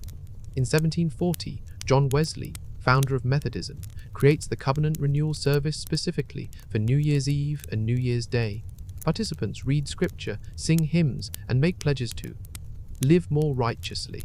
It's structured spiritual self-examination, turning the pagan party into a Christian accountability session. The earliest surviving written reference to New Year's resolutions, as we'd recognize them, comes from Anne Halkett, a Scottish writer, in 1671. On January 2nd, she writes a diary entry titled Resolutions, containing promises drawn from Bible verses. One reads, "I will not offend any more," which is both admirably ambitious and completely unrealistic. Anne's resolutions are religious in nature, focused on spiritual improvement and moral behavior. She's not resolving to lose weight or learn a language. She's vowing to be a better Christian, with God as her witness and judge. By the 19th century, New Year's resolutions have become common enough to satirize. An 1802 article in Walker's Hibernian magazine mocks the tradition by listing obviously false resolutions. Statesmen have resolved to have no other object in view than the good of their country, and physicians have determined to follow nature in her operations and to be very moderate in their fees. The joke works because everyone knows these promises will be broken immediately. Sound familiar? We've been making and breaking New Year's resolutions for so long that the cynicism about them is older than most countries. The transition from religious to secular resolutions accelerates through the 19th and 20th centuries. As Western society becomes increasingly secular, resolutions shift from avoid gluttony to please God to lose weight to feel better. The motivation changes from divine judgment to personal improvement, from spiritual salvation to self-optimization. Modern resolutions reflect contemporary values: health, productivity, financial security, self-discipline. They're less about pleasing temperamental gods and more about becoming the idealized version of yourself that you imagine exists somewhere beneath your current flaws. The statistics on New Year's resolutions are simultaneously hilarious and depressing.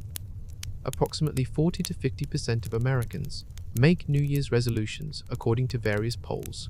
Of those optimistic souls, about 64% break their resolutions by February and only 8% successfully achieve their goals. That means 92% of resolution makers fail, often spectacularly. Gym memberships spike in January and crash by March. Diet plans last until the first office birthday party. Reading goals survive until Netflix releases something binge-worthy. We've been practicing this tradition for 4,000 years, and we're still terrible at it. Historians still debate why resolutions fail at such astronomical rates. Part of the problem is that modern resolutions often lack the divine consequences Babylonians feared. Marduk isn't going to destroy your crops if you don't lose those 10 pounds. Janus isn't tracking whether you actually learned Spanish. Without supernatural accountability, you're relying purely on willpower and motivation, which are notoriously unreliable human qualities. Some psychologists suggest that making resolutions on an arbitrary date like January Wadest is less effective than starting behavior changes when you're actually ready. But good luck convincing people to abandon a 4,000-year-old tradition because the science suggests otherwise.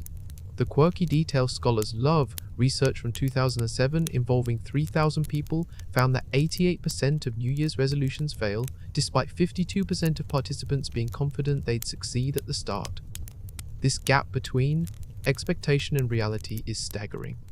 More than half of people making resolutions genuinely believe they'll keep them, and almost 90% are wrong. It's mass self-delusion repeated annually, a collective agreement to temporarily believe we're more capable of change than all evidence suggests. You're watching modern humans make their New Year's resolutions. Lose weight, exercise more, save money, quit smoking, learn new skills. These goals haven't changed much over the decades. A 1947 Gallup poll listed the most popular resolutions: improve my disposition, be more understanding, control my temper.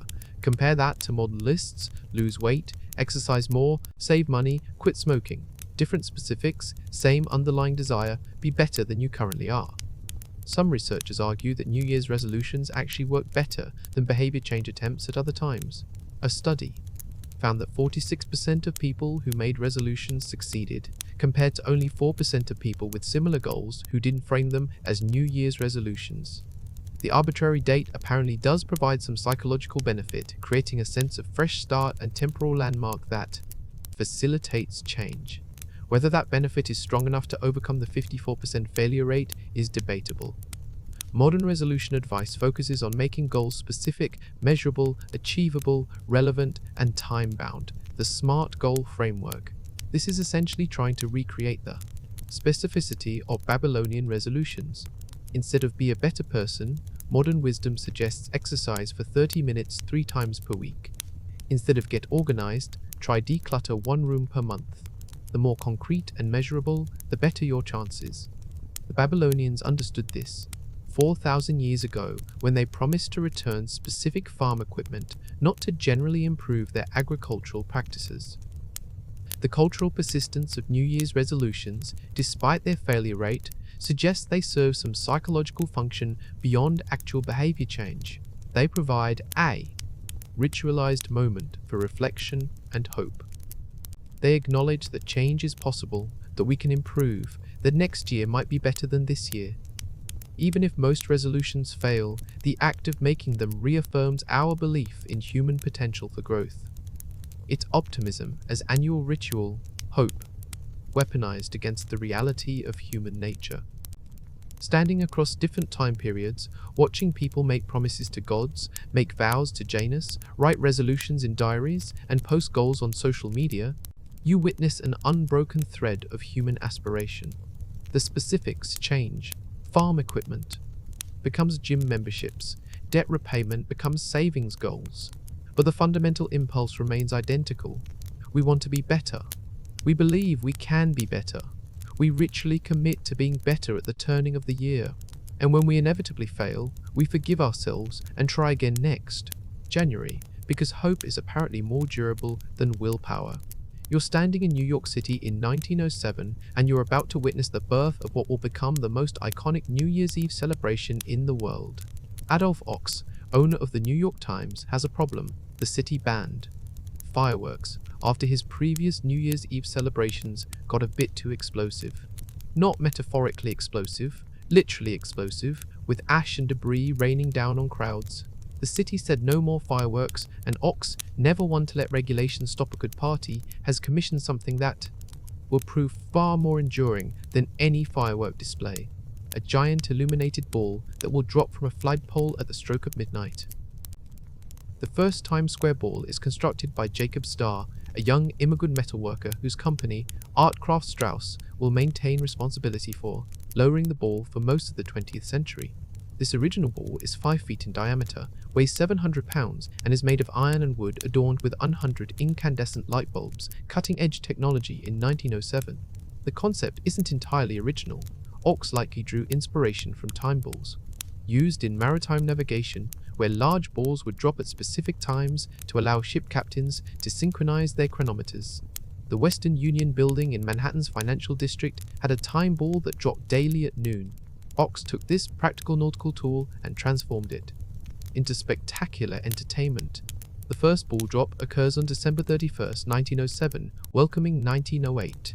You watch as workers manually lower the ball down a flagpole atop One Times Square, the New York Times headquarters.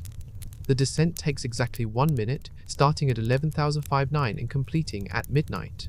When the ball reaches the bottom, it completes an electrical circuit that illuminates massive signs reading 1928 on the building's sides, accompanied by the crowd's roar. To promote the event, waiters at nearby hotels and restaurants wear battery-powered top hats with tiny light bulbs spelling 1908, which they illuminate at midnight in coordination with the ball drop. It's gloriously excessive, quintessentially American, and an instant success. Over 200,000 people attend this first ball drop, despite having no television broadcast, no social media promotion, no advanced marketing beyond newspaper announcements. They crowd into Times Square, which only got its name in 1904 when the Times moved its headquarters there, replacing the previous name, Longacre Square, and collectively count down the final seconds of 1907. Actually, that's not quite accurate. The countdown tradition doesn't start until much later. In 1907, the crowd simply watches in relative quiet, then erupts in celebration when the ball reaches the bottom.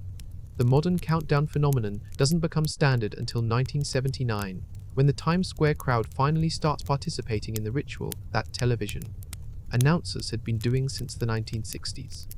The ball has undergone 9 design iterations since 1907, each reflecting technological advances and aesthetic preferences. In 1920, a new ball made entirely of iron replaces the original, weighing only 400 pounds. This version lasts until 1955, when an aluminum ball reduces the weight to 150 pounds while maintaining the same 5-foot diameter. The aluminum ball gets an upgrade in 1995 with rhinestones, computerized lighting, and strobe effects, eliminating the need for manual operation. Artcraft Strauss, the company founded by Jacob Starr, loses its monopoly on the ball drop when technology makes their services obsolete.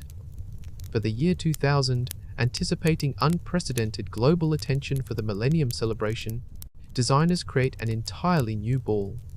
It's 6 feet in diameter, weighs 1,070 pounds, and features 504 Waterford crystal triangles illuminated by halogen lights. This crystalline beauty is designed by Waterford Crystal in collaboration with Philips Lighting, transforming the ball from simple electrical device into artistic statement. The 2000 ball drop attracts massive crowds and television audiences, cementing Times Square's status as the world's premier New Year's Eve destination. The current ball, introduced in 2008 and redesigned in 2025, is a technological marvel that would make Jacob Starr's head spin. It measures 12 feet in diameter, weighs nearly 12,000 pounds, and features thousands of Waterford crystal panels illuminated by over 32,000 LED lights capable of displaying 16 million colors and billions of patterns. Unlike previous balls that were stored between celebrations, this ball remains atop One Times Square year-round, visible to tourists and serving as a permanent landmark.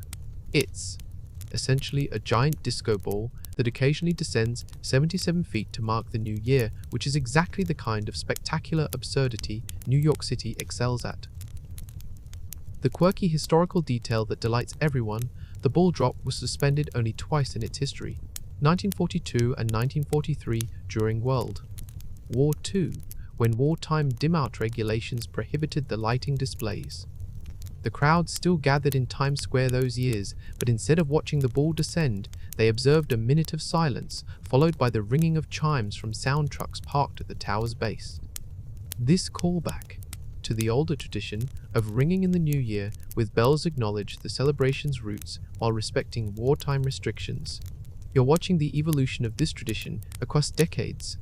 What started as a local New York celebration becomes a national phenomenon through radio, broadcasts, then a global event through television.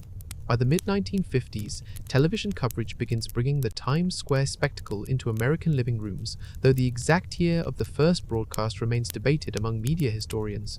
By the 1970s, major networks are broadcasting the event live, with Dick Clark's New Year's Rockin' Eve becoming appointment viewing for millions. The ball drop transforms from a local party into a shared national ritual, a moment when Americans across time zones gather around television screens to watch a crystal ball descend in New York.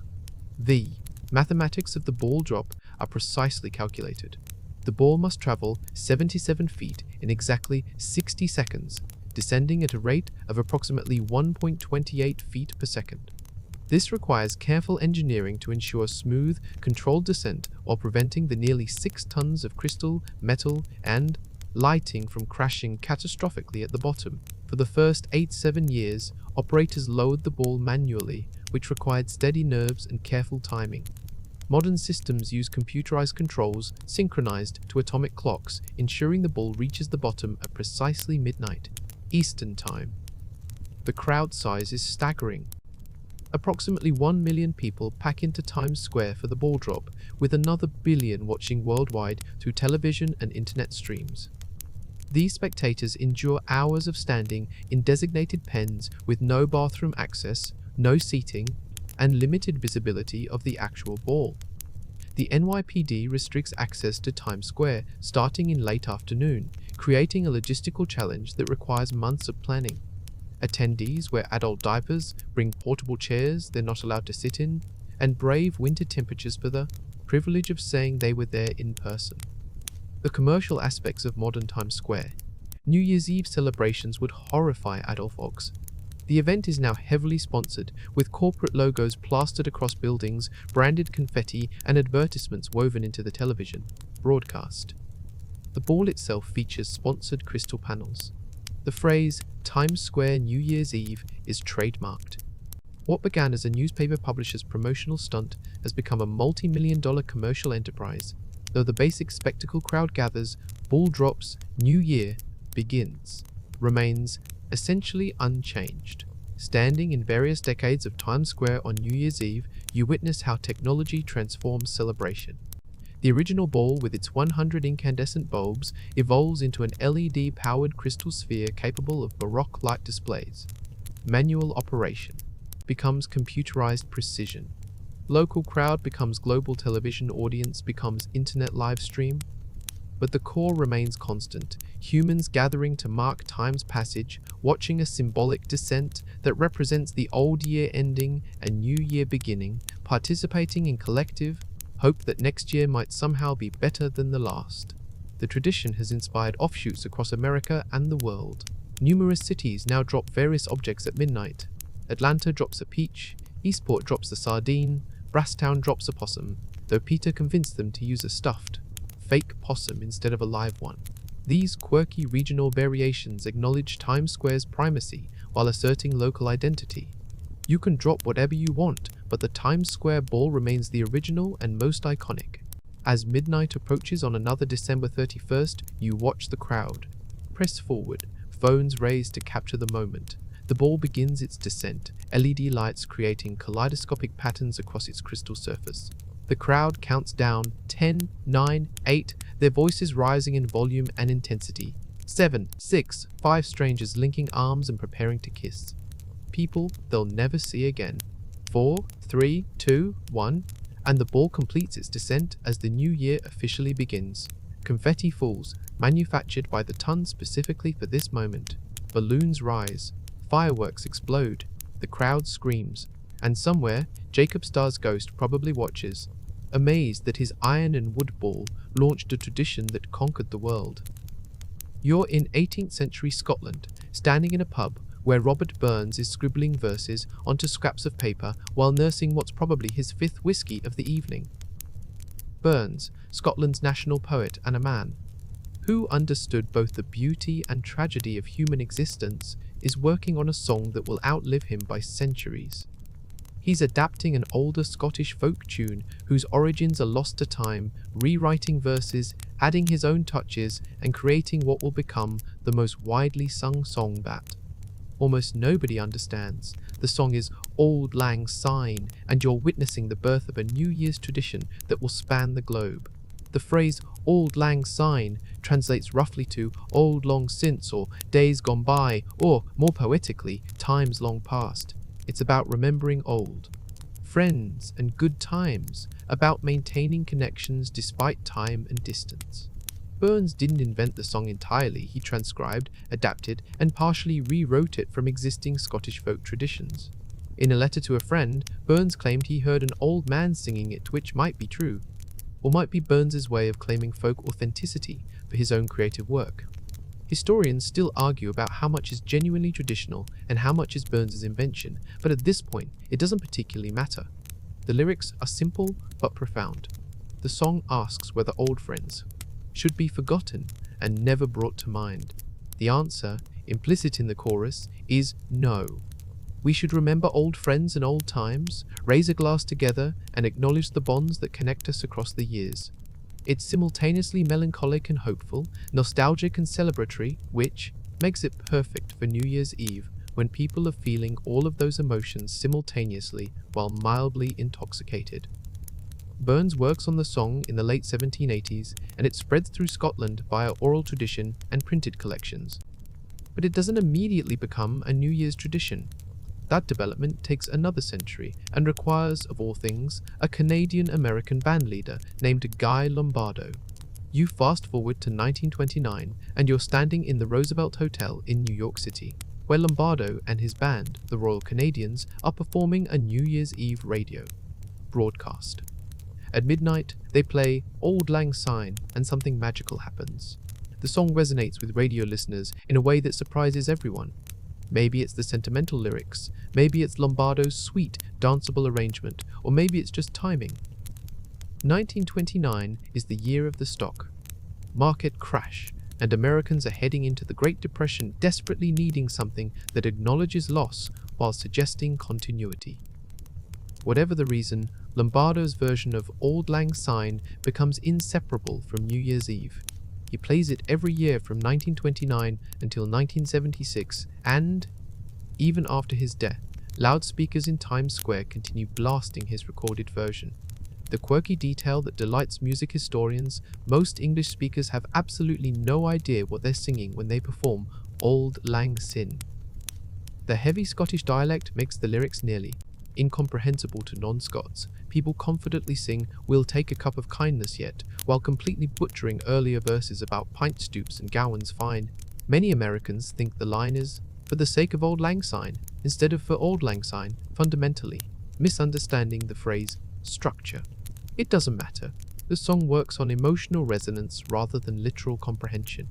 You watch as Auld Lang Syne conquers the English-speaking world. Britain adopts it for New Year's celebrations, finding in Burns's words a perfect expression of British nostalgia and reserved sentimentality. Canada embraces it, partly because of Guy Lombardo's Canadian roots. Australia and New Zealand add it to their New Year's traditions. The song even spreads to non-English speaking countries, often translated or adapted, but maintaining Burns's essential message about remembering and honoring the past. In Japan, Auld Lang Syne becomes Hotaru no Hikari, meaning glow of a firefly, with completely different Japanese lyrics. It's sung at graduation ceremonies and store closings rather than New Year's Eve, but the melody remains recognizable. In Korea, it's used similarly for graduations and farewells.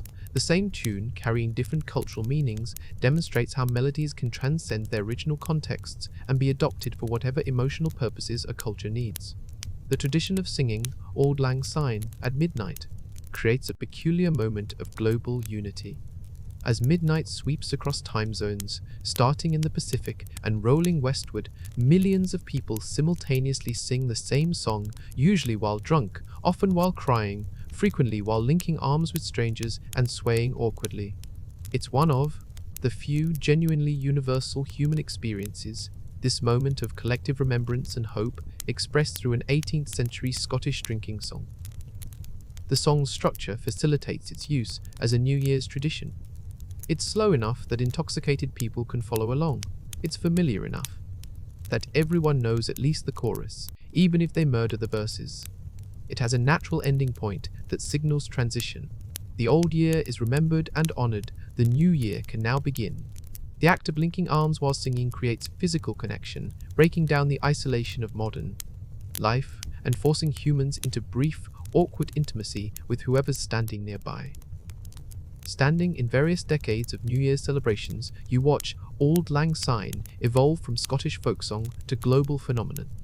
The version people sing today bears only passing resemblance to what Robert Burns originally wrote or what Scottish folk singers performed in the 18th century. It's been smoothed, simplified, and sentimentalized. Burns's more complex verses about running through braes and pulling gowans fine have been largely abandoned. Most people only know the first verse and chorus, repeating them endlessly while waiting for midnight to officially arrive. The emotional impact of Auld Lang Syne at midnight is undeniable. There's something about singing a song explicitly, about remembering the past while standing on the threshold of the future, that creates a powerful, psychological moment. You're simultaneously looking backward and forward, honoring what came before while acknowledging what's ahead. It's Janus in musical form, the two-faced god of transitions, expressed through melody and lyrics rather than statuary and worship. Historians still debate whether Burns intended Auld Lang Syne as a New Year's song specifically, or just as a general meditation on friendship and time's passage. The evidence suggests the latter. Burns associates it with parting and reunion, not specifically with calendar changes. But cultural adoption doesn't require authorial intent. Once Guy Lombardo linked the song to New Year's Eve in millions of listeners' minds, the association became permanent.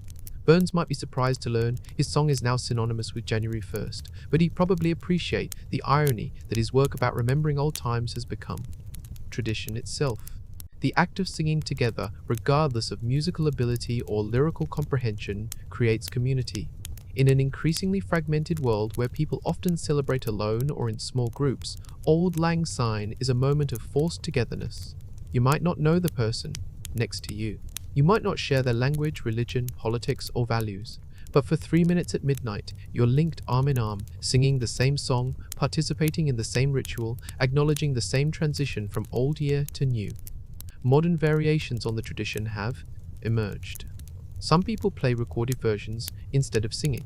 Others skip it entirely, viewing it as outdated sentimentality. But the song persists with surprising resilience, particularly in English-speaking countries. Even people who mock New Year's traditions will often pause at midnight for Auld Lang Syne, as if the song carries some essential magic that transcends cynicism. The final verse Burns wrote contains a line that captures the entire New Year's experience. And there's a hand, my trusty friend, and give me a hand o' thine, and we'll take a cup of kindness yet for Auld Lang Syne. It's about connection across time and distance, about maintaining relationships despite change, about honoring the past while moving into the future. That's exactly what New Year's Eve represents. Standing at the threshold between what was and what will be, raising a metaphorical cup to both. As midnight arrives and voices rise in imperfect harmony, singing words they don't quite understand in a melody they can barely follow, you witness something beautiful. Humans collectively agreeing to pause, remember, and hope. Auld Lang Syne isn't just a song, it's a ritual of remembrance, prayer for continuity, a recognition that we're all traveling through time together, and sometimes it's worth stopping to acknowledge the journey.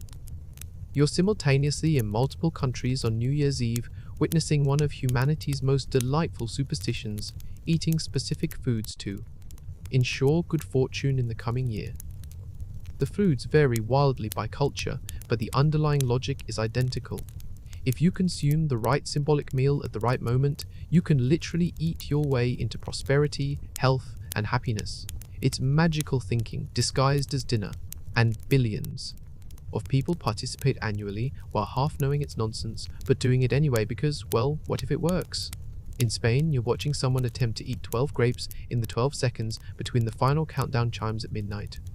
This tradition, called Las 12 uvas de la suerte, requires precision timing and a willingness to look absolutely ridiculous while stuffing fruit into your mouth as fast as possible.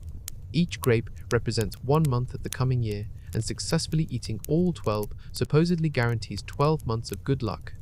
The practice originated in the early 20th century, possibly as a marketing scheme by grape producers who had a surplus harvest and needed to move inventory.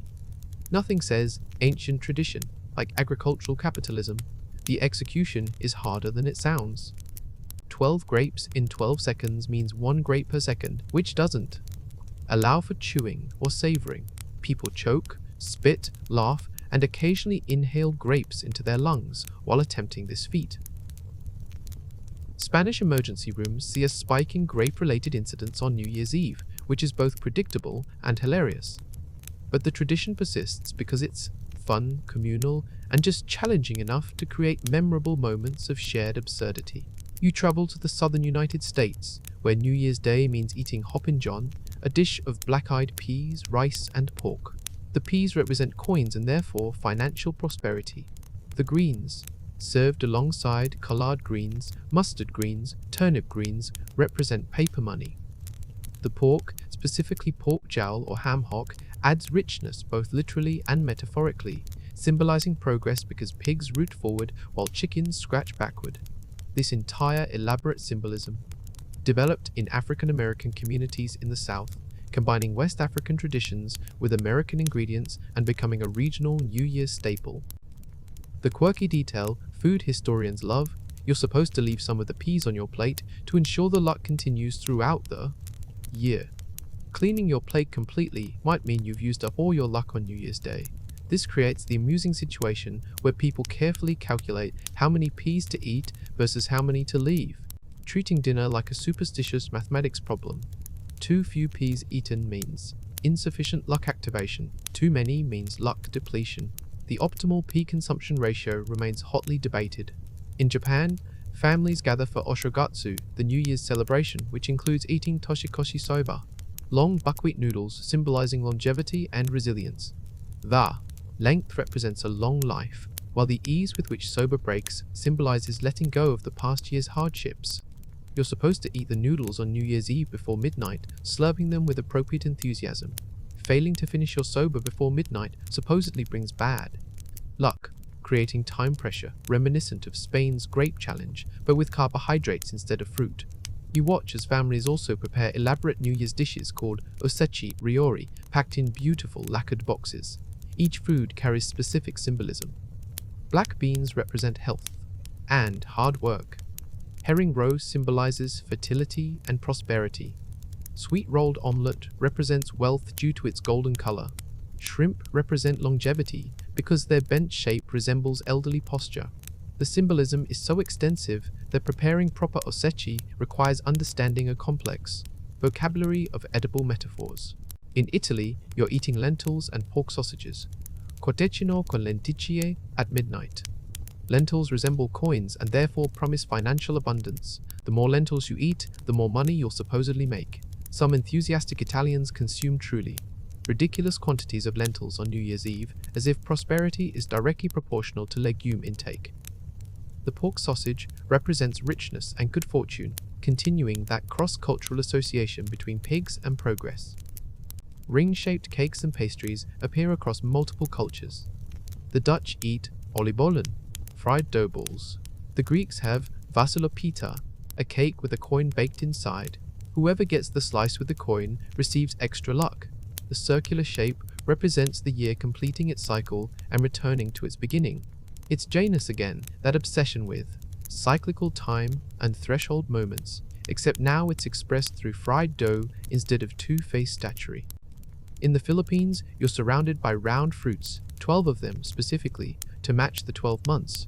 Oranges, grapes, apples, melons. Any round fruit works, though some are considered more auspicious than others.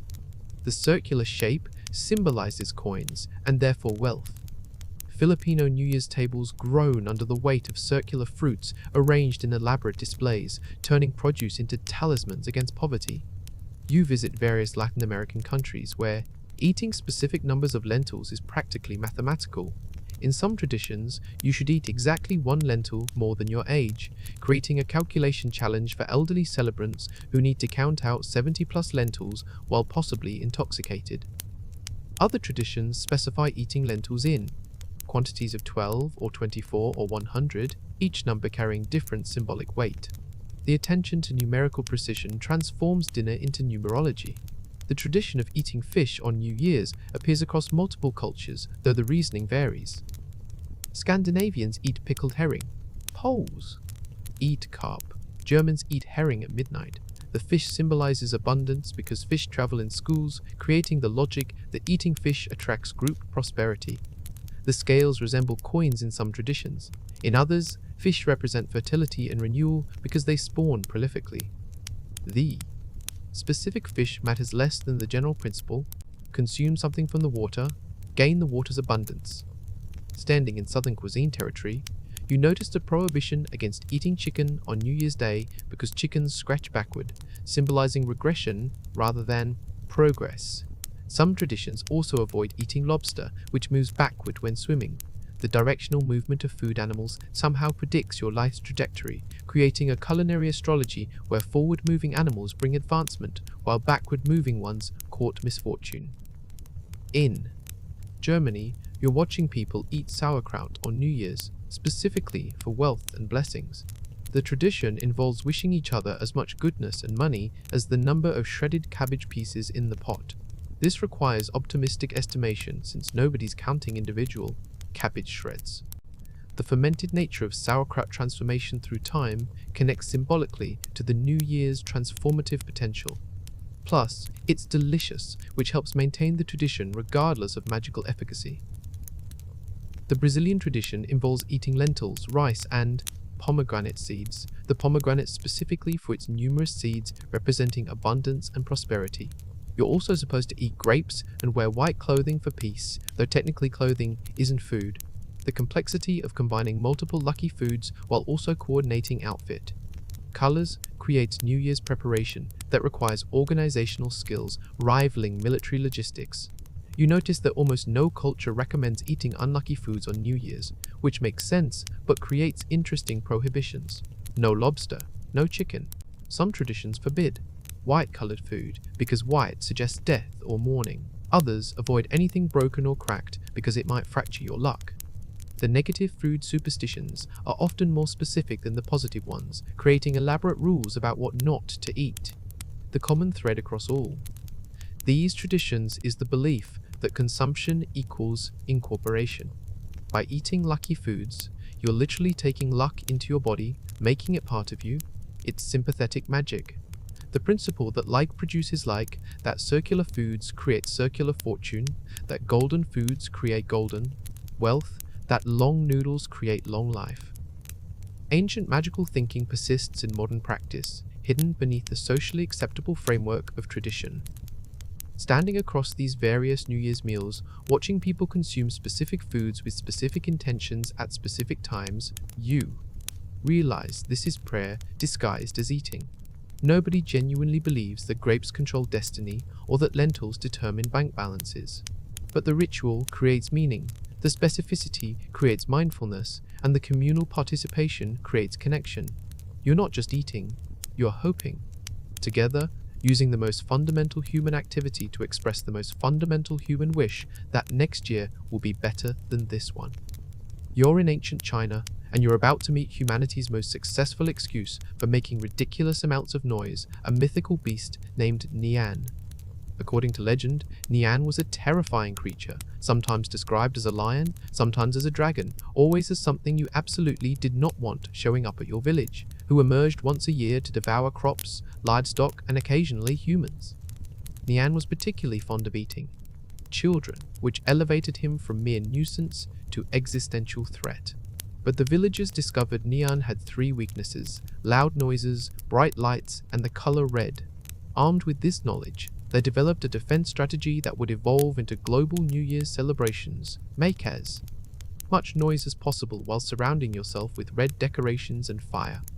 The Chinese word for year is Nian, which is either a remarkable coincidence or indicates the legend emerged to explain existing practices. Historians still debate which came first, the monster or the metaphor. Regardless of etymological origins, the story perfectly encapsulates what New Year's celebrations accomplish: scaring away bad things from the past year while welcoming good things for the year ahead. Nian represents all the accumulated misfortunes, fears, and negativity that plagued you over the previous 12 months. Defeating him means defeating those problems and starting fresh. You watch as ancient Chinese villages prepare for New Year. Every home is decorated with red paper, red lanterns, red banners. The color saturation is intense enough to give modern interior designers anxiety, but it serves a vital protective function. At midnight, the entire village erupts in coordinated chaos. People bang drums, clash cymbals, shout at maximum volume, and most importantly, light bamboo stalks on fire.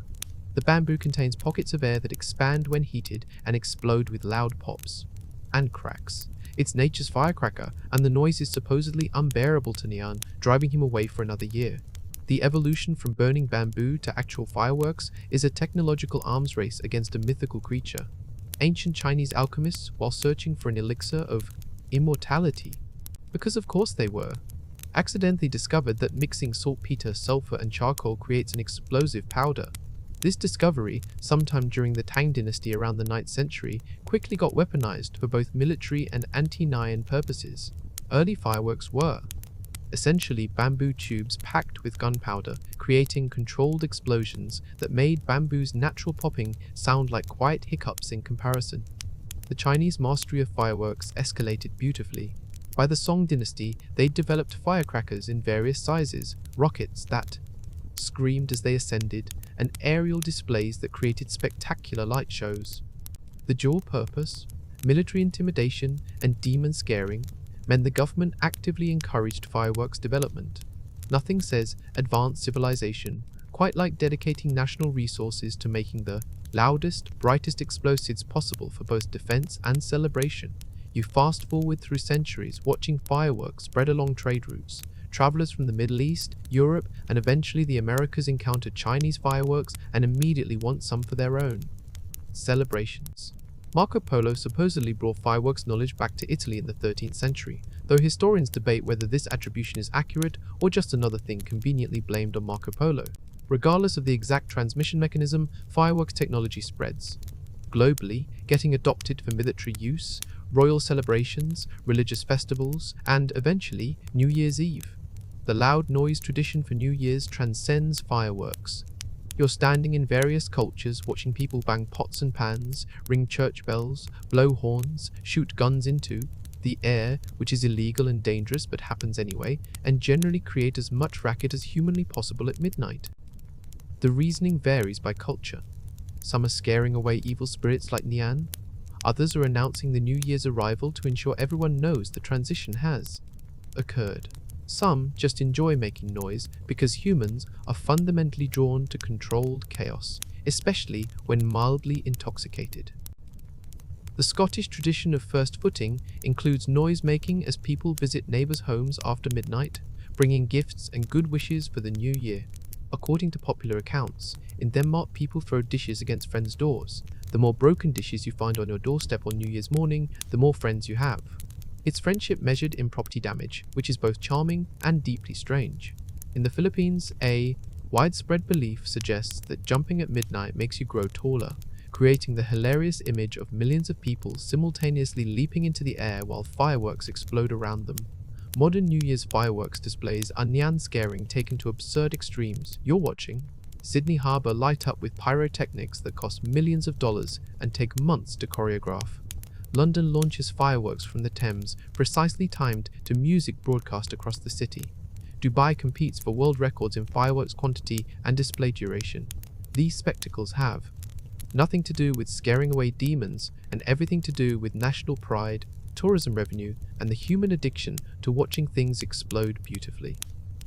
The environmental and safety concerns about fireworks have created ongoing debates.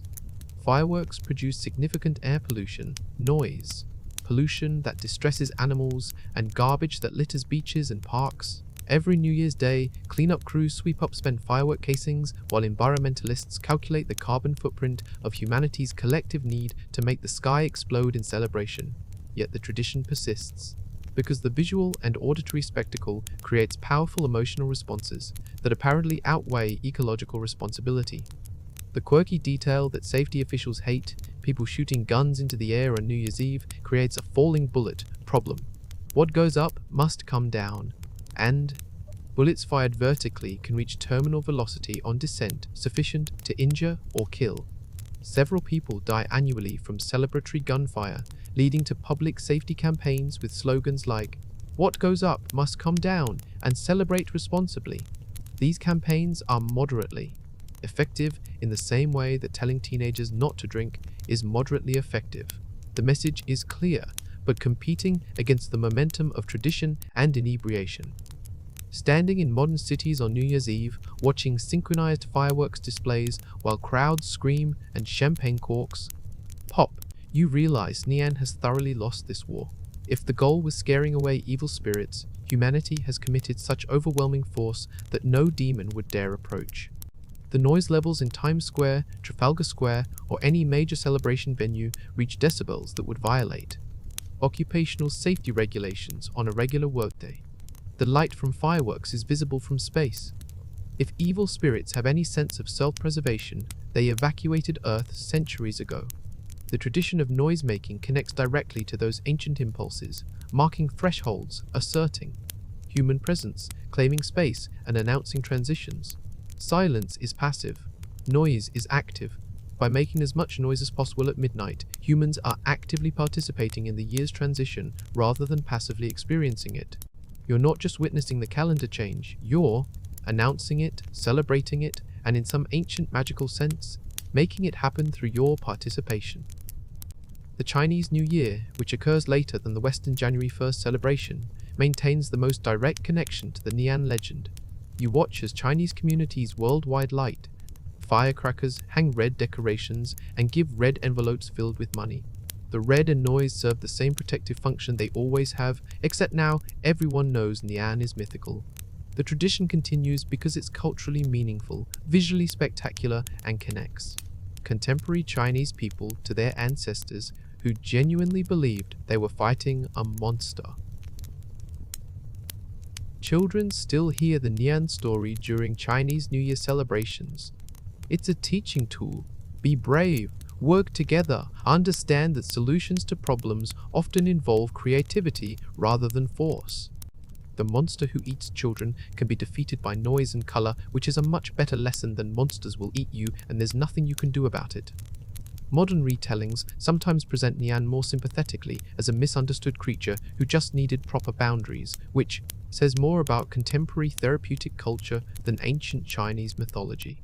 As midnight approaches and noise levels escalate, you watch humanity's coordinated assault on silence and darkness. Fireworks bloom in the sky, horns blast, people scream, champagne bottles pop with small explosive gasps. Church bells ring. It's beautiful, excessive, environmentally questionable, and utterly human. Whether you're scaring away Nian, celebrating the new year, or just enjoying controlled chaos, you're participating in a tradition that connects modern celebrations to ancient fears and ancient victories. The monsters might be metaphorical now, but the noise is still very, very real. You're standing everywhere and nowhere, watching New Year's Eve unfold across the entire planet simultaneously. The international dateline means midnight sweeps westward across time zones like a wave, starting in the Pacific Islands and rolling across Asia, Europe, Africa, and the Americas. You witness humanity celebrating the exact same transition moment using wildly different methods developed over 4,000 years of cultural evolution, yet all expressing the identical fundamental impulse, the desperate, beautiful hope that time's passage offers the possibility of change. This is what connects the Babylonian farmer making promises to Marduk, the Egyptian watching Sirius rise at dawn, the Persian jumping over fire, the Roman honoring Janus, the medieval Christian praying at a watch night service, and the modern human drunkenly kissing strangers in Times Square. They're separated by millennia, geography, language, religion, and every other measure of human difference, but they share this single conviction. The calendar's turning point is simultaneously an ending and a beginning, and that threshold moment contains transformative potential. The question you've been exploring this entire journey finally crystallizes: why do humans need New Year's Eve? The sun doesn't care that we've arbitrarily decided January the 1st marks a new beginning. The universe continues its indifferent expansion regardless of our calendar conventions. The Earth completes its solar orbit on exactly the same schedule whether we're celebrating or sleeping. Time is continuous, not segmented. The divisions we impose, seconds, minutes, hours, days, months, years, are human constructs overlaid on an uncaring cosmos. So why do we treat this particular transition with such ritualistic intensity? The answer lies in human psychology's relationship with time and change. We understand intellectually that we can start exercising or quit smoking or improve ourselves on any random Tuesday in March. But psychologically, we crave markers, thresholds, fresh starts. The new year provides a culturally sanctioned reset button, a collective agreement that this moment is special. This transition matters, this threshold offers genuine opportunity for transformation. It's not that January 1st contains any inherent magical properties. It's that we've all agreed to treat it as if it does, and that shared belief creates social reality. You watch modern people making resolutions, they'll probably break, eating lucky foods that probably won't work, watching fireworks that definitely won't, scare away demons, and singing songs they don't understand. The rational part knows it's all symbolic, performative, ultimately ineffective at actually controlling destiny. But the emotional part that's different. The emotional part needs ritual, needs meaning, needs the belief that renewal is possible, that fresh starts are real, that next year genuinely could be better.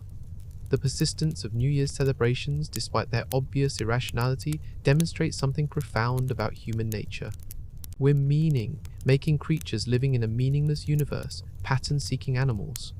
Desperate to impose order on chaos, temporal beings acutely aware of our own mortality and therefore obsessed with marking time's passage. New Year's Eve is when these fundamental aspects of human consciousness get ritualized into cultural practice. Standing across different eras and civilizations, you notice recurring themes. Almost every culture marks the new year with cleaning, physical or spiritual purification to create space for new energy. Almost every culture involves community gathering, reinforcing social bonds at a threshold moment. Almost every culture includes noise or light asserting human presence against darkness. Almost every culture features food with symbolic meaning, incorporating luck through consumption. And almost every culture involves promises or resolutions, acknowledging that change is possible while simultaneously demonstrating our inability to actually change. The failure rate of New Year's resolutions isn't a bug, it's a feature. If everyone successfully transformed themselves every January, the ritual would lose its annual necessity. The failure guarantees you'll return next year, ready to try again, maintaining the cycle. It's hope. Repeatedly defeated, but never quite destroyed, optimism tested annually and found wanting, but still resurrecting for another attempt. This resilient hopefulness, despite accumulated evidence of futility, is quintessentially human. You travel through history, watching the same patterns repeat. The Babylonians promised to return farm equipment, and mostly didn't. The Romans vowed to Janus to behave virtuously and mostly failed. Medieval Christians resolved to sin less and mostly continued sinning.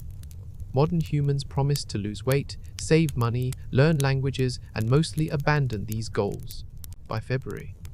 4,000 years of humans making promises they can't keep to gods who don't exist or to themselves who lack willpower, yet continuing to make these promises annually because the alternative accepting that change is impossible is psychologically unbearable. The quirky detail that philosophers and psychologists love. New Year's celebrations are humanity's most widespread participation in magical thinking. We light candles, eat specific foods, make noise, exchange gifts, kiss strangers, all based on the semi-conscious belief that these actions influence future outcomes. It's sympathetic magic, cargo cult thinking, superstition disguised as tradition. Educated, rational people who would mock horoscopes will earnestly eat 12 grapes at midnight because maybe it helps, and what's the harm? The harm, if there is any, isn't in the superstition. It's in the disappointment when magic fails to materialize. When the new year arrives and you're still you, still carrying the same problems, still trapped in the same patterns, still fundamentally unchanged despite the calendar's rotation, That moment when the champagne wears off and reality reasserts itself, and you realize that midnight on December 31st was just another minute, that January 1st is just another day, that the supposed fresh start was illusory. That's when the New Year's hangover truly begins. But here's the beautiful paradox: even knowing this, even experiencing this disappointment annually, humans return to New Year's celebrations every year with undiminished enthusiasm. We know the grapes won't bring luck. We know the resolutions will fail. We know midnight is arbitrary. Yet we participate anyway because the ritual itself has value independent of its efficacy. The act of hoping, of gathering, of marking time's passage, of collectively acknowledging that we're all traveling through the same temporal landscape that has meaning even when the specific superstitions don't work. You stand at the global midnight watching 1 billion people simultaneously count backward from 10, and you understand that this is humanity's most honest moment. We're acknowledging time's power over us, our inability to stop it, slow it, or control it. We're confessing our mortality. Another year passed, another year closer to the end. We're expressing our vulnerability, hoping that luck, fate, gods, or the universe might favor us in the coming months. And we're demonstrating our resilience. Despite everything, despite knowing better, we still believe next year might be different. The universality of New Year's celebrations across cultures that have no contact with each other suggests this isn't just learned behavior. It's something fundamental to human consciousness.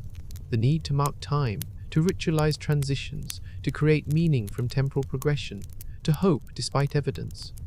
From ancient Babylon to modern New York, from Persian fire jumping to Spanish grape eating, from Roman sacrifices to American ball dropping, humanity has consistently treated the year's turning point as sacred, special, worthy of attention and ceremony. As you watch the celebrations continue, moving westward across time zones, you realize you're witnessing humanity's oldest and most persistent collective ritual. We've celebrated New Year's longer than we've practiced almost any other cultural tradition, longer than most religions have existed, longer than any existing political system, longer than any current nation has stood. The specifics change, gods come and go, calendars reform, foods vary, customs evolve, but the core impulse remains constant: mark the threshold, honor the transition, hope for better. The final irony is that New Year's Eve is simultaneously the most important and least important night of the year. Important because we've collectively agreed to treat it as significant, creating social reality through shared belief. Unimportant because nothing objectively changes. The universe doesn't care about our calendar conventions. This tension between social construction and cosmic indifference defines the human experience. We create meaning in a meaningless universe, impose order on chaos, and treat our own inventions as if they're real. And in that treatment, in that participation, in that collective performance, they become real enough.